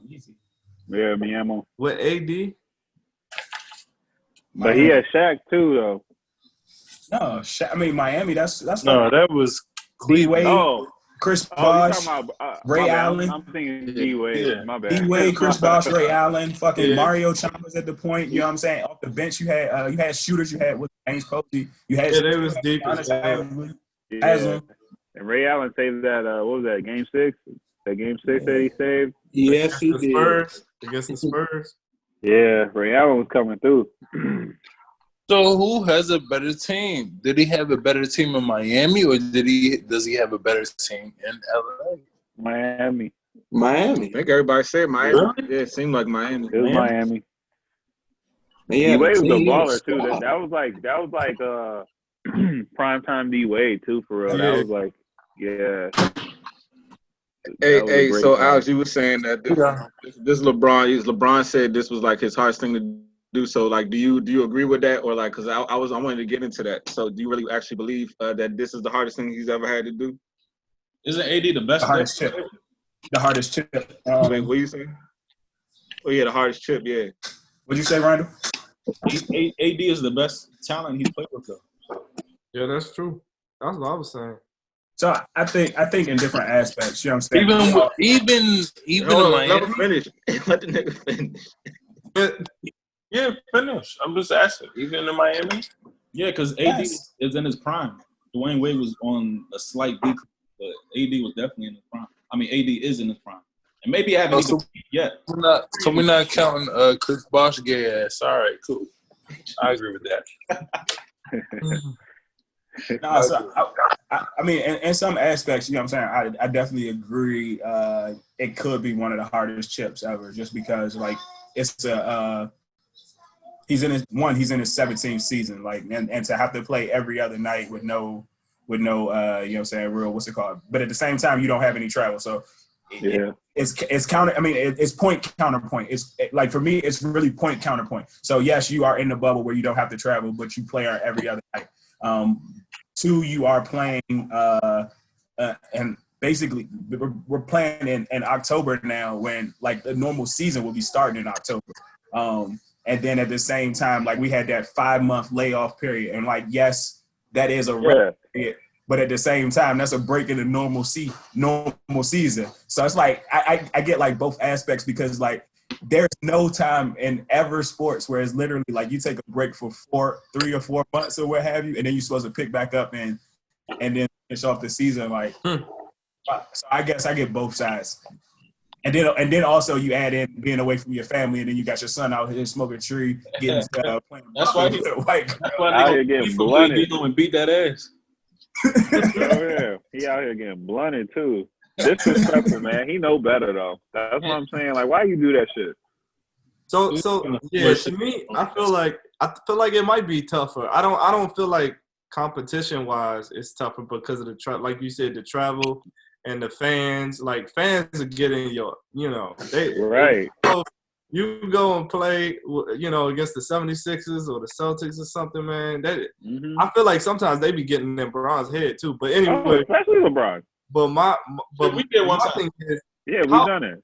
my thing is, this Bama's married with kids, and he don't give a fuck about staying in no goddamn Disney World for 3 months by himself. Like, that's the thing. That's mentally, I don't think he likes that at all. Cause you know what I'm saying. If you single or whatever, and you can have fun, or you can bring whoever into the bubble, that's different from you actually being married and not being able to see your kids. I think it's tough for him. But that competition gets in there, and I think that overrides everything. So, But the family can be there now. Yeah, now, but not for the first 2 months. So that's also if you win. That's also another decision you gotta make too. Like, do I want to? I mean, like, I know we might think about it as a minimal decision, but like, do I bring my entire family here? You know what I'm saying? Do I uproot everybody when I got 3 kids that are in school and make them in school? I don't know if they got school. If they doing virtual learning. School from the damn hotel room. But now think about it. I don't know what Bron's house looked like, but think about Bron's house and like everybody in their house doing virtual learning, and then all of a sudden you send these niggas to the bubble, and now they in a penthouse hotels. Try to do some fucking virtual learning. That So shit don't work for kids anyway. her fucking mind. Yeah, man. But the thing I took when LeBron made that statement, I took that like that same thing when he said he won his third championship. He was like, I think this makes me the greatest player of all time.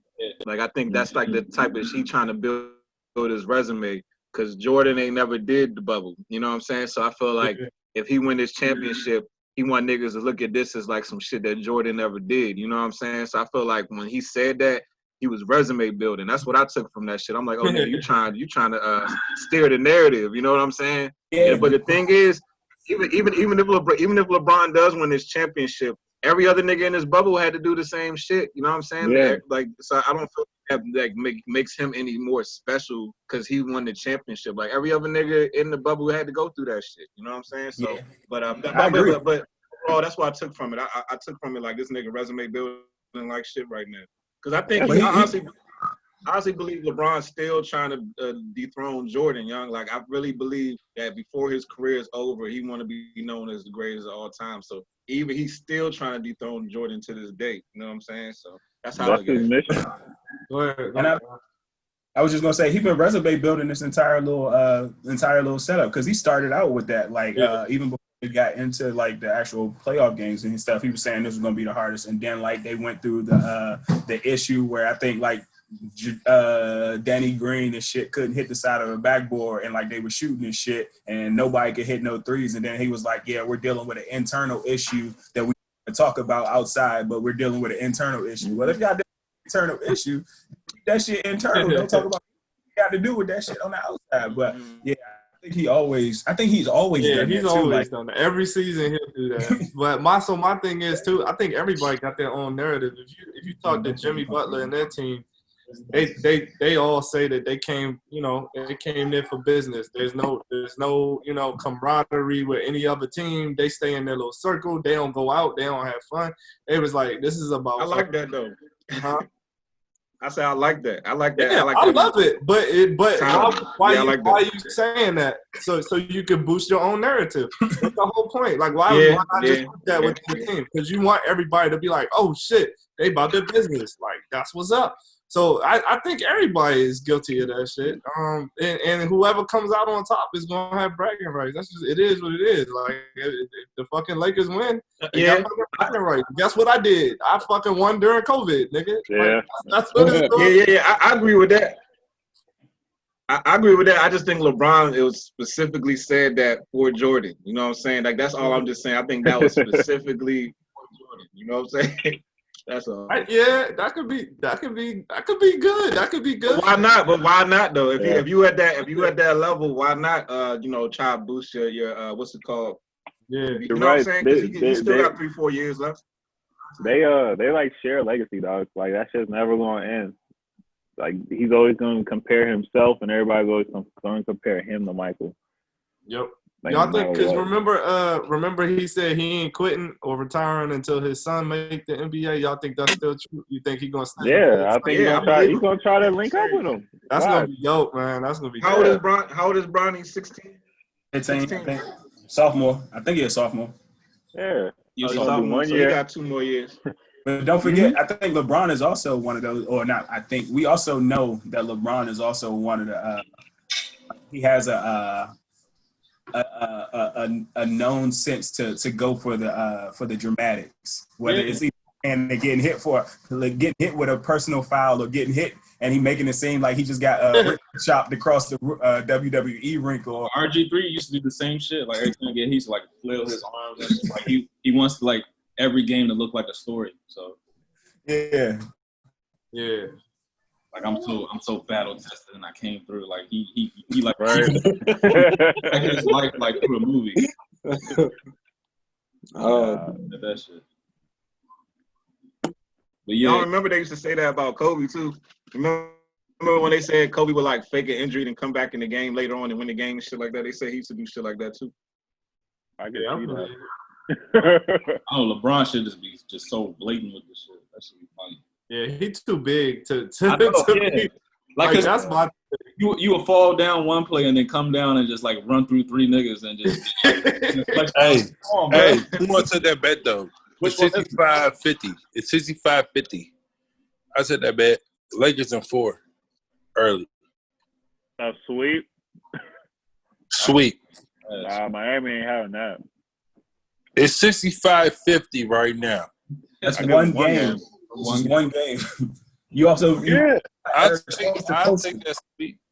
You still got Eric Spoelstra coach though. But never know. I don't give a fuck. I put up 50. I ain't going too hard. I put up 50. Nigga, open your ass. You put up 50 on the sweep or on the series? On the sweep. Nah, I don't know, man. I'll take that bet. 50 on the series, 50 on the sweep. All right, me and Lex, 50. 50 on the sweep. Y'all got it. All right, boom. 50 on the sweep. But Miami might fuck around, come back this game, man. Write it down, Ryan. That's documented. That's documented. Yeah. It's It's too early. Hey, Al, you looking real confident. I feel like you got that. Nigga, I got a 3-game cushion. What the fuck you? Oh yeah. I ain't say they gotta win this series or nothing. We just said a sweep. Give me that. They gonna watch. This game is gonna be less than. He's points confident at the end of this shit. It's gonna be less than 5-6 points for real. He confident and shit over there. Hey, since we on the topic of sports, name an athlete that reminds you of a great from the past. Any sport. Who's a new version of past great? So basically, you know, like I've heard the comparison. Some people say Russell Westbrook is like the new Allen Iverson. You know what I'm saying? Just the way he played. I've heard that, but I mean, just one out there. Like any other suggestions that y'all would say? No way he's nowhere near Allen Iverson. Fuck no. I'm not talking about, I'm talking about just as far as just on the basketball court, because a lot of people would say Allen Iverson had a low basketball IQ. He would drop a lot of baskets, take a lot of shots, didn't necessarily make his team better through his play. I think he was more of a galvanizer force rather than actually making his team better through his play. You know, and I think you could say the same thing about Russell Westbrook. Like, I think the energy that AI brought on the court made his other, brought up the energy of his teammates, just like Allen Iverson, but I wouldn't necessarily say he, made his team better. You know what I'm saying? If that made sense. I think that one player that I do look at right now, which is Kyler Murray, and it's one player, one quarterback that he reminds me of for sure, and that's Doug Flutie. Like him, I knew you was gonna say that. Flutie? I knew you was gonna say that. That's a good comparison, though. Actually, they have like the same like Kyler Murray is a smaller build, but at the same time they move almost the same. I was watching Doug Flutie highlights, and I'm like, damn, this nigga looks just like Kyler Murray when he's running. Also just some of the throwing motions, because they were smaller guys, and so they had a lot of like jump passes and shit like that. I don't know. I feel like that was a good comparison. I can see that one. Yeah, I can see that, and they both got that like backyard football style. Right. I think that's what it is. I think that's what it is. So I got everybody says that Zion Williamson reminds them of Barkley mixed with Kemp, but I would even take it further. I would say Sean Kemp and a little bit of Anthony Mason. I don't know if y'all remember Anthony Mason. Oh yeah, Sean Kemp. Bro, I used to get parts of my hair because of this motherfucker. Yeah, he got the body. I feel like he got the body, he got the build, and he had some fat too. Yeah. So he could drive, he could pass, he could dish. So I feel like I feel like that might be a better comparison. Him and I would say Zion, but I would also say I would also throw in Larry Johnson, Grandma Ma in there. That's a good one too. That's the first person I thought. Yeah. Yeah, because even was Grandma Ma left-handed too? I think he might have been left-handed too, but no, he wasn't. He wasn't. Okay. I don't think so. Okay. Yeah, I like that Zion. I like that Zion and Sean Kemp / Larry Johnson / Anthony Mason comparison. That's a good one. Yeah. And I always said, Am I wrong? Am I wrong for thinking that Sean Kemp was a dog though? He was.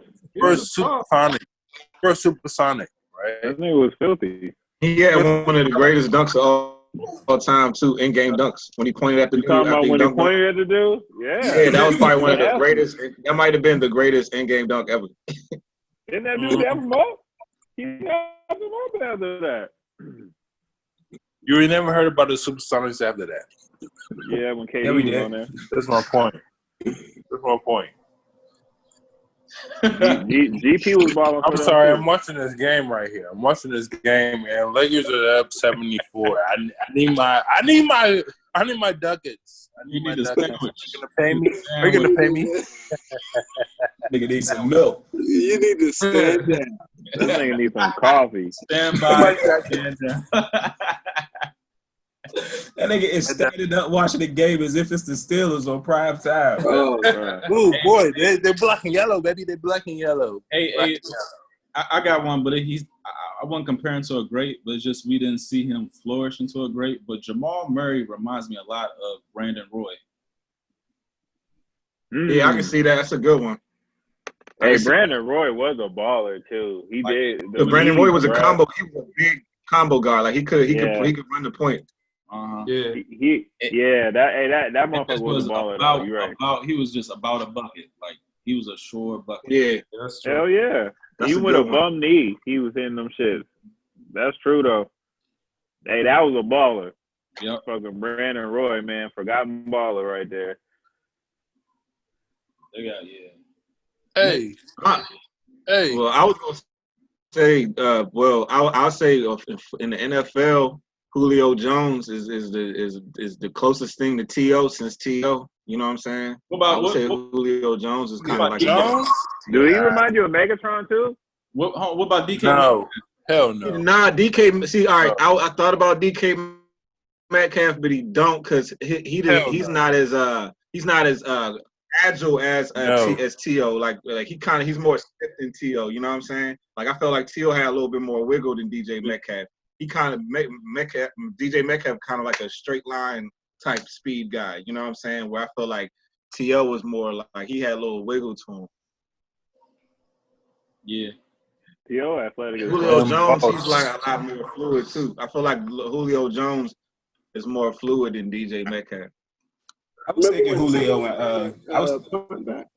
What you say, Brian? I said, remember when we let T.O. run that goddamn punt back on our ass? When he was with the San Francisco? I remember it was a screen pass, and he took the screen pass. Oh, okay, but still, that shit was whack. That shit was embarrassing. I was like, what the fuck is going on here? But Megatron, I don't think we've seen nothing like him. That's what I was gonna say. I was gonna say I would compare, not necessarily say he is like him, but I was gonna compare Megatron to Julio. It's impossible. Fuck no. Some hits. Fuck no. He being smacked. Fuck no. Why not, Corey? Corey be so demonstrative. They call this man Megatron for a reason. Don't even do that. I think Megatron was closer to Randy Moss. Julio is Julio. You know what I'm saying? Like it's style of play. It's style of play. I feel like Julio. Exactly. Julio is Julio. Megatron is fucking Megatron. I agree. Don't do that. Don't do that. Like they are their own. Like come on, dog. And don't let him have a quarterback.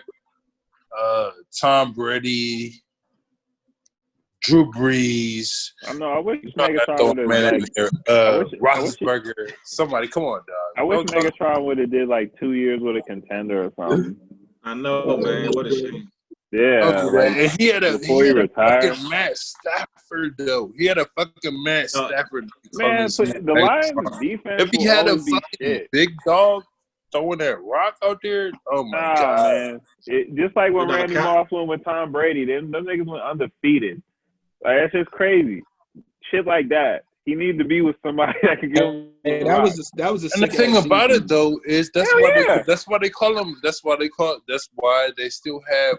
Oh, you got Moss out this joint. That's why they still say that shit. You got Moss. I don't even remember who the fucking quarterback was. But listen, Dante Culpepper and fucking Randall Cunningham. Yeah.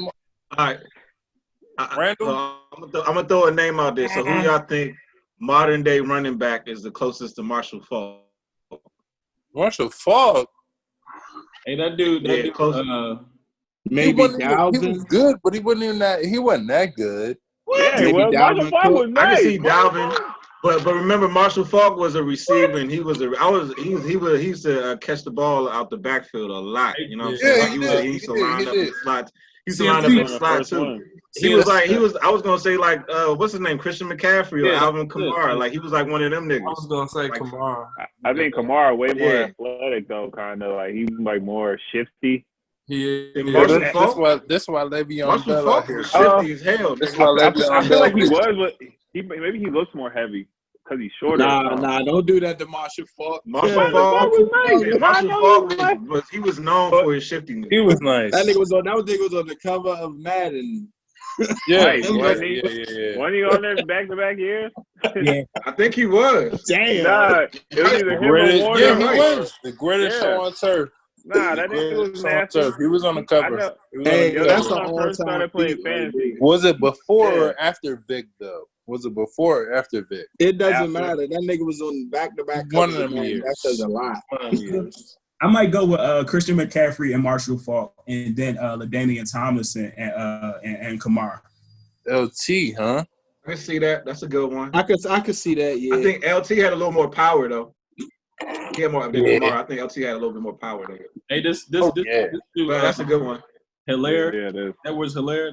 He's gonna Yeah, he's straight. Remind me of Emmitt Smith. That's how he looked to me. That's who he looked like to me. Also, Josh Jacobs. Like they're gonna be like some young stars. Oh yeah, Vegas. Yeah. I just worry about Josh Jacobs just getting hurt. Like he runs so fucking powerful.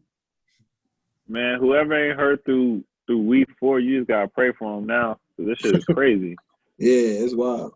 Last week was crazy. Who the closest thing to Brett Favre? Because I remember nobody. Some people were saying Baker Mayfield. Some people were saying Mahomes is like the new Favre kind of. Like obviously he's not a turnover machine. I see turnover machine. I can see the You know what I'm saying? Mahomes kind of remind me of Randall Cunningham a little bit because he can like run and throw. Hell no. Brett Favre started with Holmgren, right? I mean, not Holmgren. Yeah. Andy Reid. Mm-hmm. Andy Reid was on that. He was on that coaching staff. Falcons team. Yeah. Nah.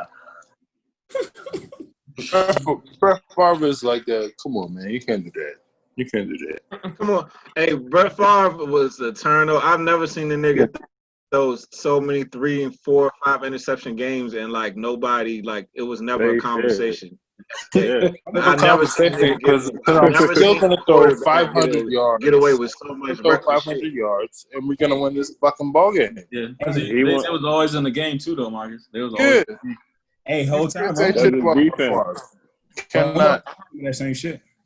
Yeah, that was the thing with Brett Favre. He might do some stupid ass shit. He will throw 500. He'll give you 500 interceptions, but he will give you 700 touchdowns. Come on, dog. Yeah, and then that's Jameis Winston, nigga.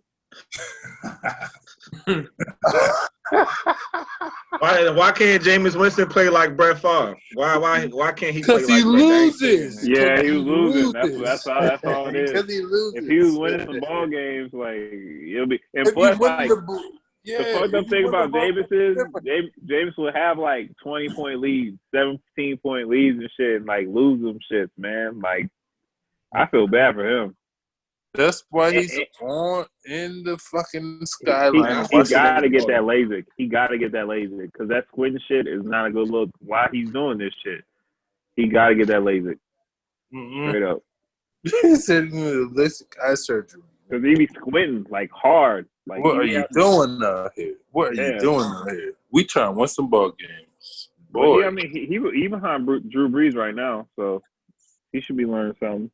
Yeah, he gonna learn. I don't know. Huh?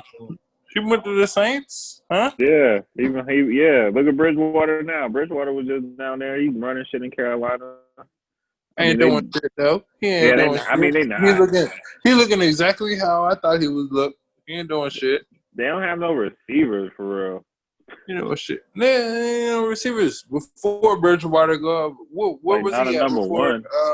Before he went to the Saints, where was Bridgewater at? I remember when Bridgewater first came to fucking shit. He looked exactly the same. Vikings. Dog. He was in Minnesota. It was the Vikings. He looked exactly the fucking same. He's no. Oh yeah, I need to start this motherfucker every week. Man, You know what I'm saying? Let him get his check, like man. That's a black quarterback. Let him get a check. I don't hear that bullshit. Hey, after DJ Moore and Christian McCaffrey, name some other skill players on the Panthers. Robbie Anderson. Oh yeah, and then it stops there. yeah, it really does. Is he doing anything though? Is he even doing it? Who they tight end? Who they tight end? Exactly. Nobody. Exactly. We in the same boat. Yeah. It's like as soon as Cam, I don't know. It's like when Cam left, it was just like, Let's go. It was they got Curtis Samuel. Greg Olsen left first. It's over. They got Curtis Samuel. No. It's over. It's over. All right, Guess what? Speaking of Cam Newton, guess what my lock of the week is? Let's go, Cam. Let's know. Cam. Wait. How we do last week? Before we go into that, last week we had a fucking dud, and we need to step it up. How we have a fucking dud? Go ahead. Because of explain yourself. Your picks. My picks. We went 4 out of 10. Oh, yeah, that 4 out of 10.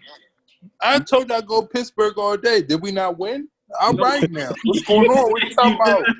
I think you picked the under. Yeah. That shit was over in like the first half. You talking about? That was Phil's pick. I said go over. I never picked the I don't trust them niggas. Kyler Murray fucked my whole shit up. Nigga had 3 picks. Kyler Murray fucked my damn parlay up. That's why you gotta just pick Pittsburgh. Well, I'm gonna come through this week. But Paul, I'm definitely coming through this week. Paul, you did your thing. You came through. I came through with the Packers. Yeah, the +3. Yep. Made that easy too. They made that look real easy. All right, here we go. Oh, let me see. Yes, sir. Oh, they disrespecting the Redskins. Yes, they are. God damn. What was the Redskins shit last week? Wasn't it minus like 10?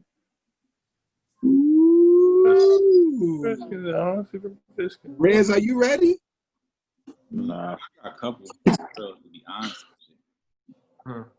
Yes. Oh my God, is that Buffalo +3? That's not disrespecting. Y'all playing Baltimore, dog. What you talking about? If anything, it'll be a fucking upset. It'll be a fucking upset. I would like to see y'all ball. It's actually still -3. I like that. Oh, okay, yeah. I'm looking at so it's the last team that's the plus, or the last team that has the whatever that is. Yeah, the one next to Yeah. I got you. Yep. That Buffalo versus Rangers gonna be Yeah, they are disrespecting y'all niggas. They do. And I don't even trust Houston. Houston and Minnesota. That's probably gonna be a close ass game too. Why does nigga snickle so much? Because I'm snickling on y'all niggas getting the +13. I'm like, damn, dog. That's how. Yeah, they are disrespecting y'all niggas. I would take that though, because but that's a lot. it's your boy Chase Young gonna be ready to play. He ain't gonna play. Exactly. That's my point. He should sit out. That's my point. But for real, the Ravens got shut down. They got exposed a little bit on Monday night. A little bit. Niggas already knew. I'm in the AFC. Yeah. Pittsburgh, baby. I already knew that nigga ain't won shit. Like I said. I don't know. You had a contain him. third-string quarterback last year, and we strapped them niggas up. Oh man, it wasn't nothing. It wasn't nothing for the Super Bowl champions to come out here and beat the dog shit out their ass. That Green Bay Atlanta part gonna be a shootout. Yeah, that is. That's gonna be over. That's the game. Atlanta ain't playing no defense at all. None.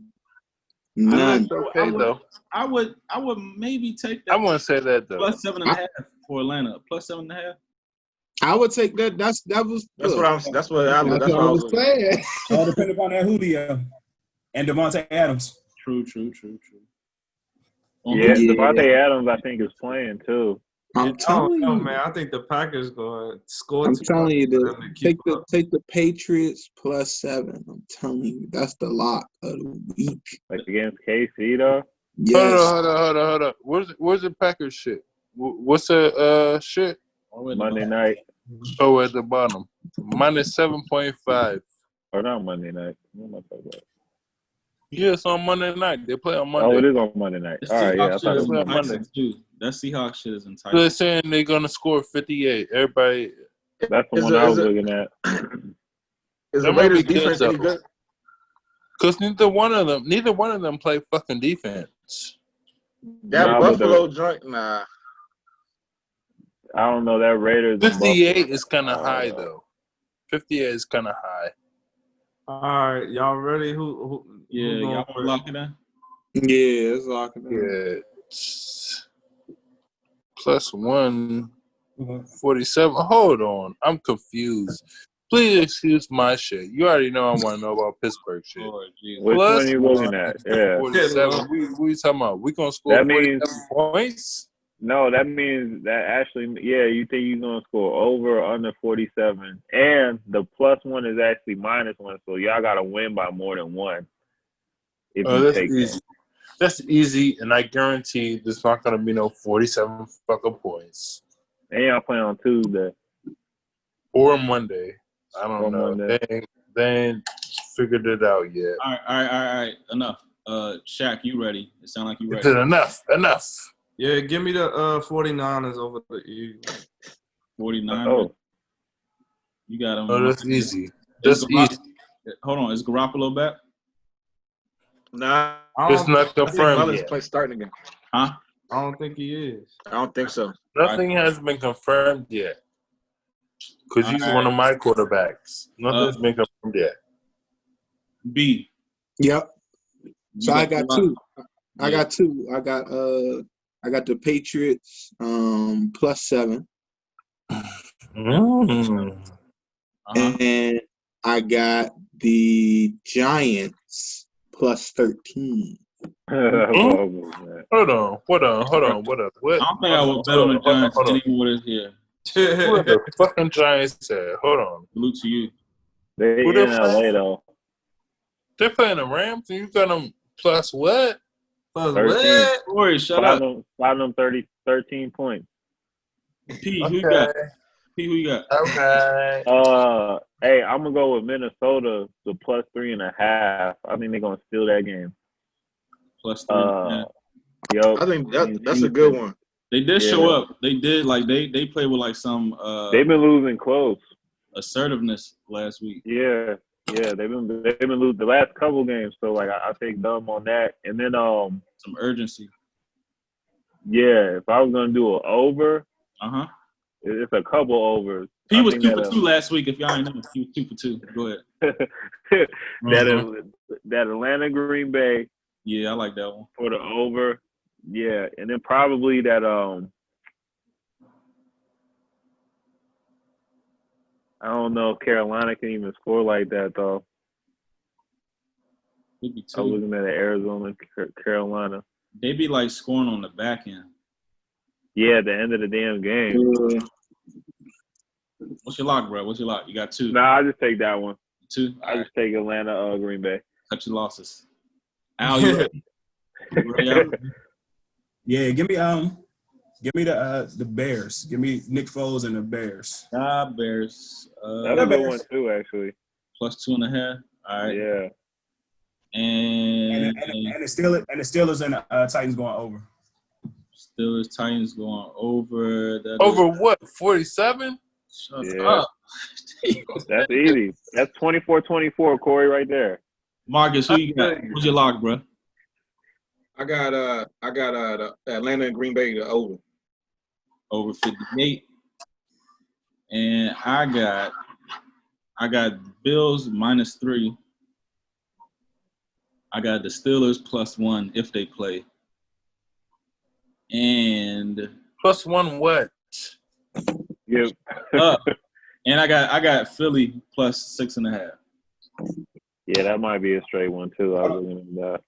Say it again, Randall. Say your 3 again. Bills -3, Steelers +1, which is basically a pick 'em, and Philly +6.5. What 2 did I get last week? You got Philly? Yeah, +6.5. Hey, take mine off of there because I forgot about Garoppolo. I'm gonna just go with Seahawks -6.5. See, I do like that one too.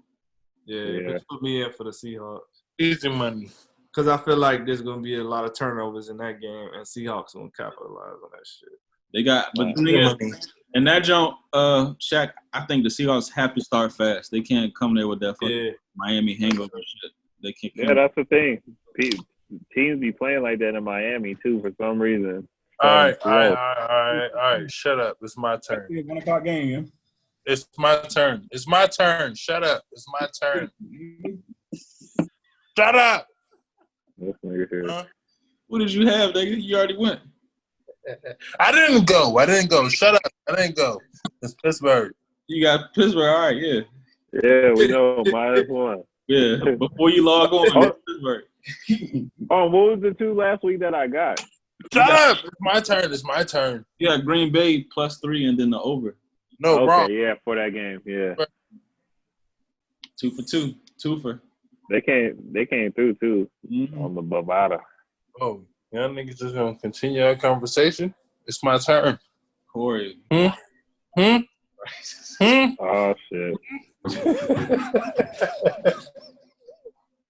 Hey Corey, please answer this swiftly. Answer this swiftly. If your life, nigga, if your life was characterized in a book title, what was the title of the book? Alex, if you're Interstellar. I just fucking muted this nigga. He acting up. If your life was, this is how he was at that wedding. If your life was characterized in the book title, what would the title be?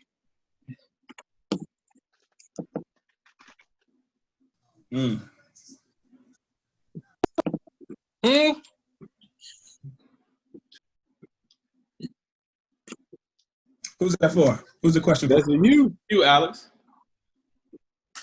You're like, shit.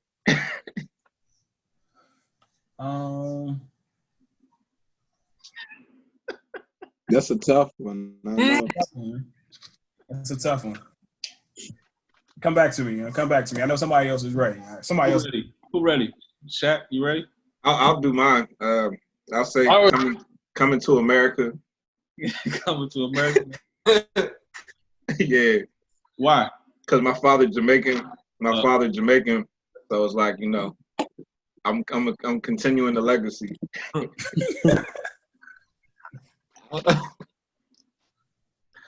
So you the prince.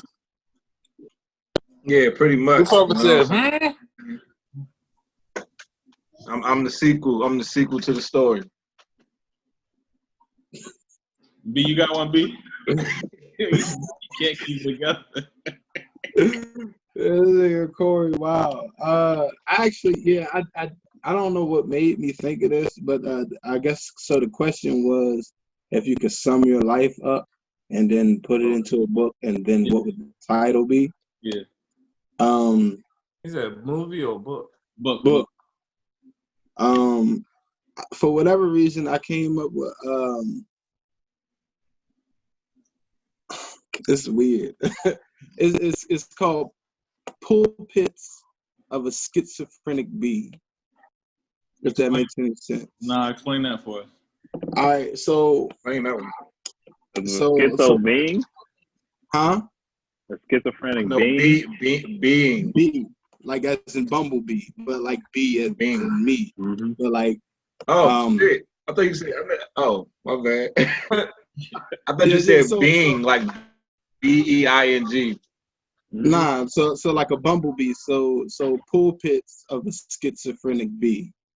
So, I want to say like I don't know. I spent like 16, 17 years of my life. Like I grew up like my mom. Like I grew up in the church, and like the church had like a huge influence on my life at that point in time. But I also I used the pulpit as a I don't know. Like my brain was kind of going everywhere with this because like I feel like at a lot of times like I'll be thinking about like a lot of like random shit, like crazy off the wall shit. but like it's just be like in my head because I'm always thinking. So like that kind of like was like the whole schizophrenic thing, but at the same time, the B, me having purpose, the B also me being me, the B being my thoughts and the way that I think, always moving, always in different places, and I don't know, that it was a tough one to kind of come up with. So that was just something I was thinking about, but that's not like a definite joint, but Shaq, that's why I'm going with it. Shaq, you got one? I'll just keep it simple and say the evolution of P-Shack. I'm actually technically the fourth, but my great grandfather and my grandfather had different middle names. But I would say the evolution of P-Shack because I don't stay the same. I always want to evolve. Not even every year, but maybe even every season. Because I never want to be the same person. I never want to have the same mentality that I had the year previous. I always want to learn something different, see new things, you know what I'm saying, experience new things, become a better human, you know what I mean, and be more in tune with who I am. And so, yeah, I mean, I think that would be it. I don't think you ever stop growing and learning. And so, I don't know. I think that's just my pursuit. I always want to be better and know more and be able to pass that down to my legacy, to my son, and you know, so on. Yes, sir. So. Yes, sir. Hey, B, that book you talking about, that's a real book? Oh, I thought you like stole the title or something. No, I just came up with it. How you be a creative? He vibing, man. Look out. He vibing right now. Yeah. You said what? I don't know how you pulled that shit out of the air like that. I mean, I was just like, I don't know. I guess I kind of got into my thoughts. Like I said, the question was like you summing up your life, and a huge part of my life, like half of my life, I grew up like I was like my parents who raised. I was going to church 3-4 times a week. I was in usher board, choir, anything you name it. That was part of my life. So like the pulpit, like that was a huge part of my life. But then like as a B, like, you know what I'm saying? Like I felt like I had a different purpose, and I didn't realize that until like I actually left home and I started thinking on my own. But then once I started thinking, I started like really thinking, and now I just can't stop thinking. And like, yeah, it's crazy.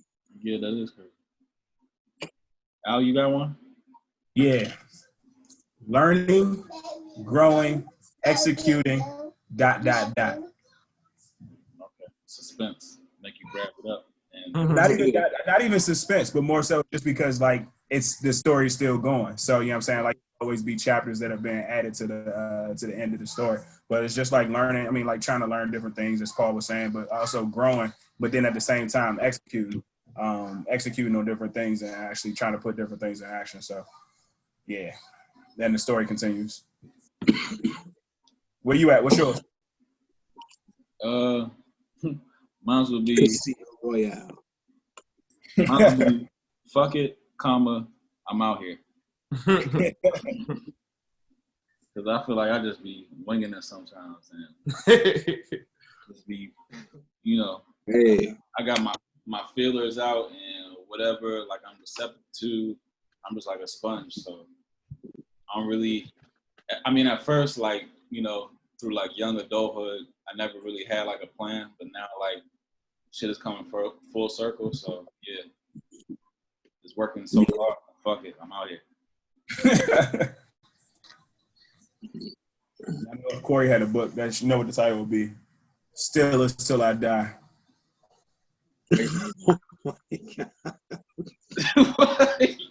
Goddamn nuts. Like, all you see is a fucking pump. Cherry. No, I see a cherry. Wow, yo. Oh man. Well, P not here. That nigga lit. Yeah, big lit. My bad. Quick, what's your favorite 2 game consoles? Real quick. Favorite 2? Yeah. PS2 and Dreamcast. Okay. PS2 just simply because of remember when the first Grand Theft came out on that joint? Yeah. Yo. It was all like bird's eye view. Yeah, it was just like no, not that one. The first the Grand Theft GTA 3. It was GTA 3. Yeah, the GTA 3 joint. That shit was crazy. Everybody in Holmes had that joint. Hey, Phil, if your life was a book, what would the title be? Hold on. Goddamn. That's the name of the book. Hold on. My TV. Too fucking loud out there. My title would be I Can't Make This Shit Up. I got some damn stories.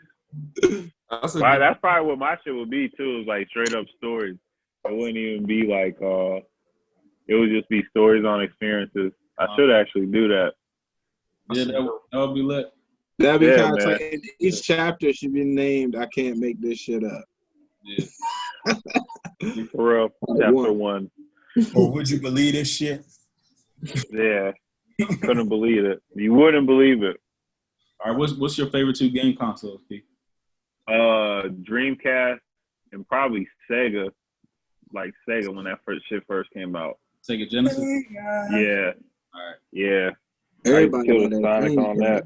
Marcus, favorite? Yeah, Dreamcast. Hell yeah, I love Dreamcast. I would say Super Nintendo and probably PS2. Probably PS2. Al, favorite 2 consoles? I'm gonna go Sega, and then I'm gonna also go Game Boy. Okay, yeah. There was a lot of road trips that Game Boy held it down. So yeah, exactly, and that's exactly what I said that. Oh, you know what I forgot about? The Nintendo 64. Yeah. I thought GoldenEye. I was gonna say that joint might have that's when we was able to yeah. I might have to track that one. Jack, I'll take Dreamcast out and sub that with consoles, Jack. Yeah, I was gonna say Sega Genesis because that's what started for me, and then N64, GoldenEye, fucking got the crown still. Shit was amazing. Corey, favorite two consoles, bro. Honestly, I can't give you 2, but I'm gonna say 64. Off rip, 64 off rip. It had dog. You had the fucking GoldenEye. You had the fucking. Remember that Perfect Dark joint? Oh yeah. Yes. Yep. That's it. I used to fuck up the WCW versus NWO. Yeah. But 64. Nintendo 64 is the shit off the rip.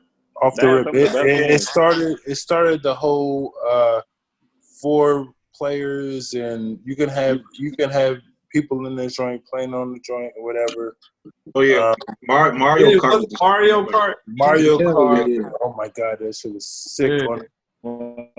They had the Royal Rumble. WCW versus NWO, one of them shits. Yeah.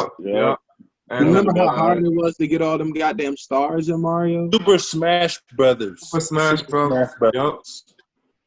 Super Smash Brothers was my shit. All right, so real quick, y'all fucking with for the gamers, the people that still play games, y'all fucking with PS5 or Xbox?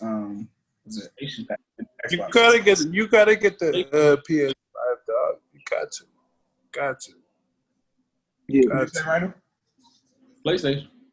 Yeah, getting the PS5 is like Jay-Z dropping a new album. You've been like, we gotta get that thing. We gotta see what it's about. We gotta see what it's about. Yeah, PS5 way cooler.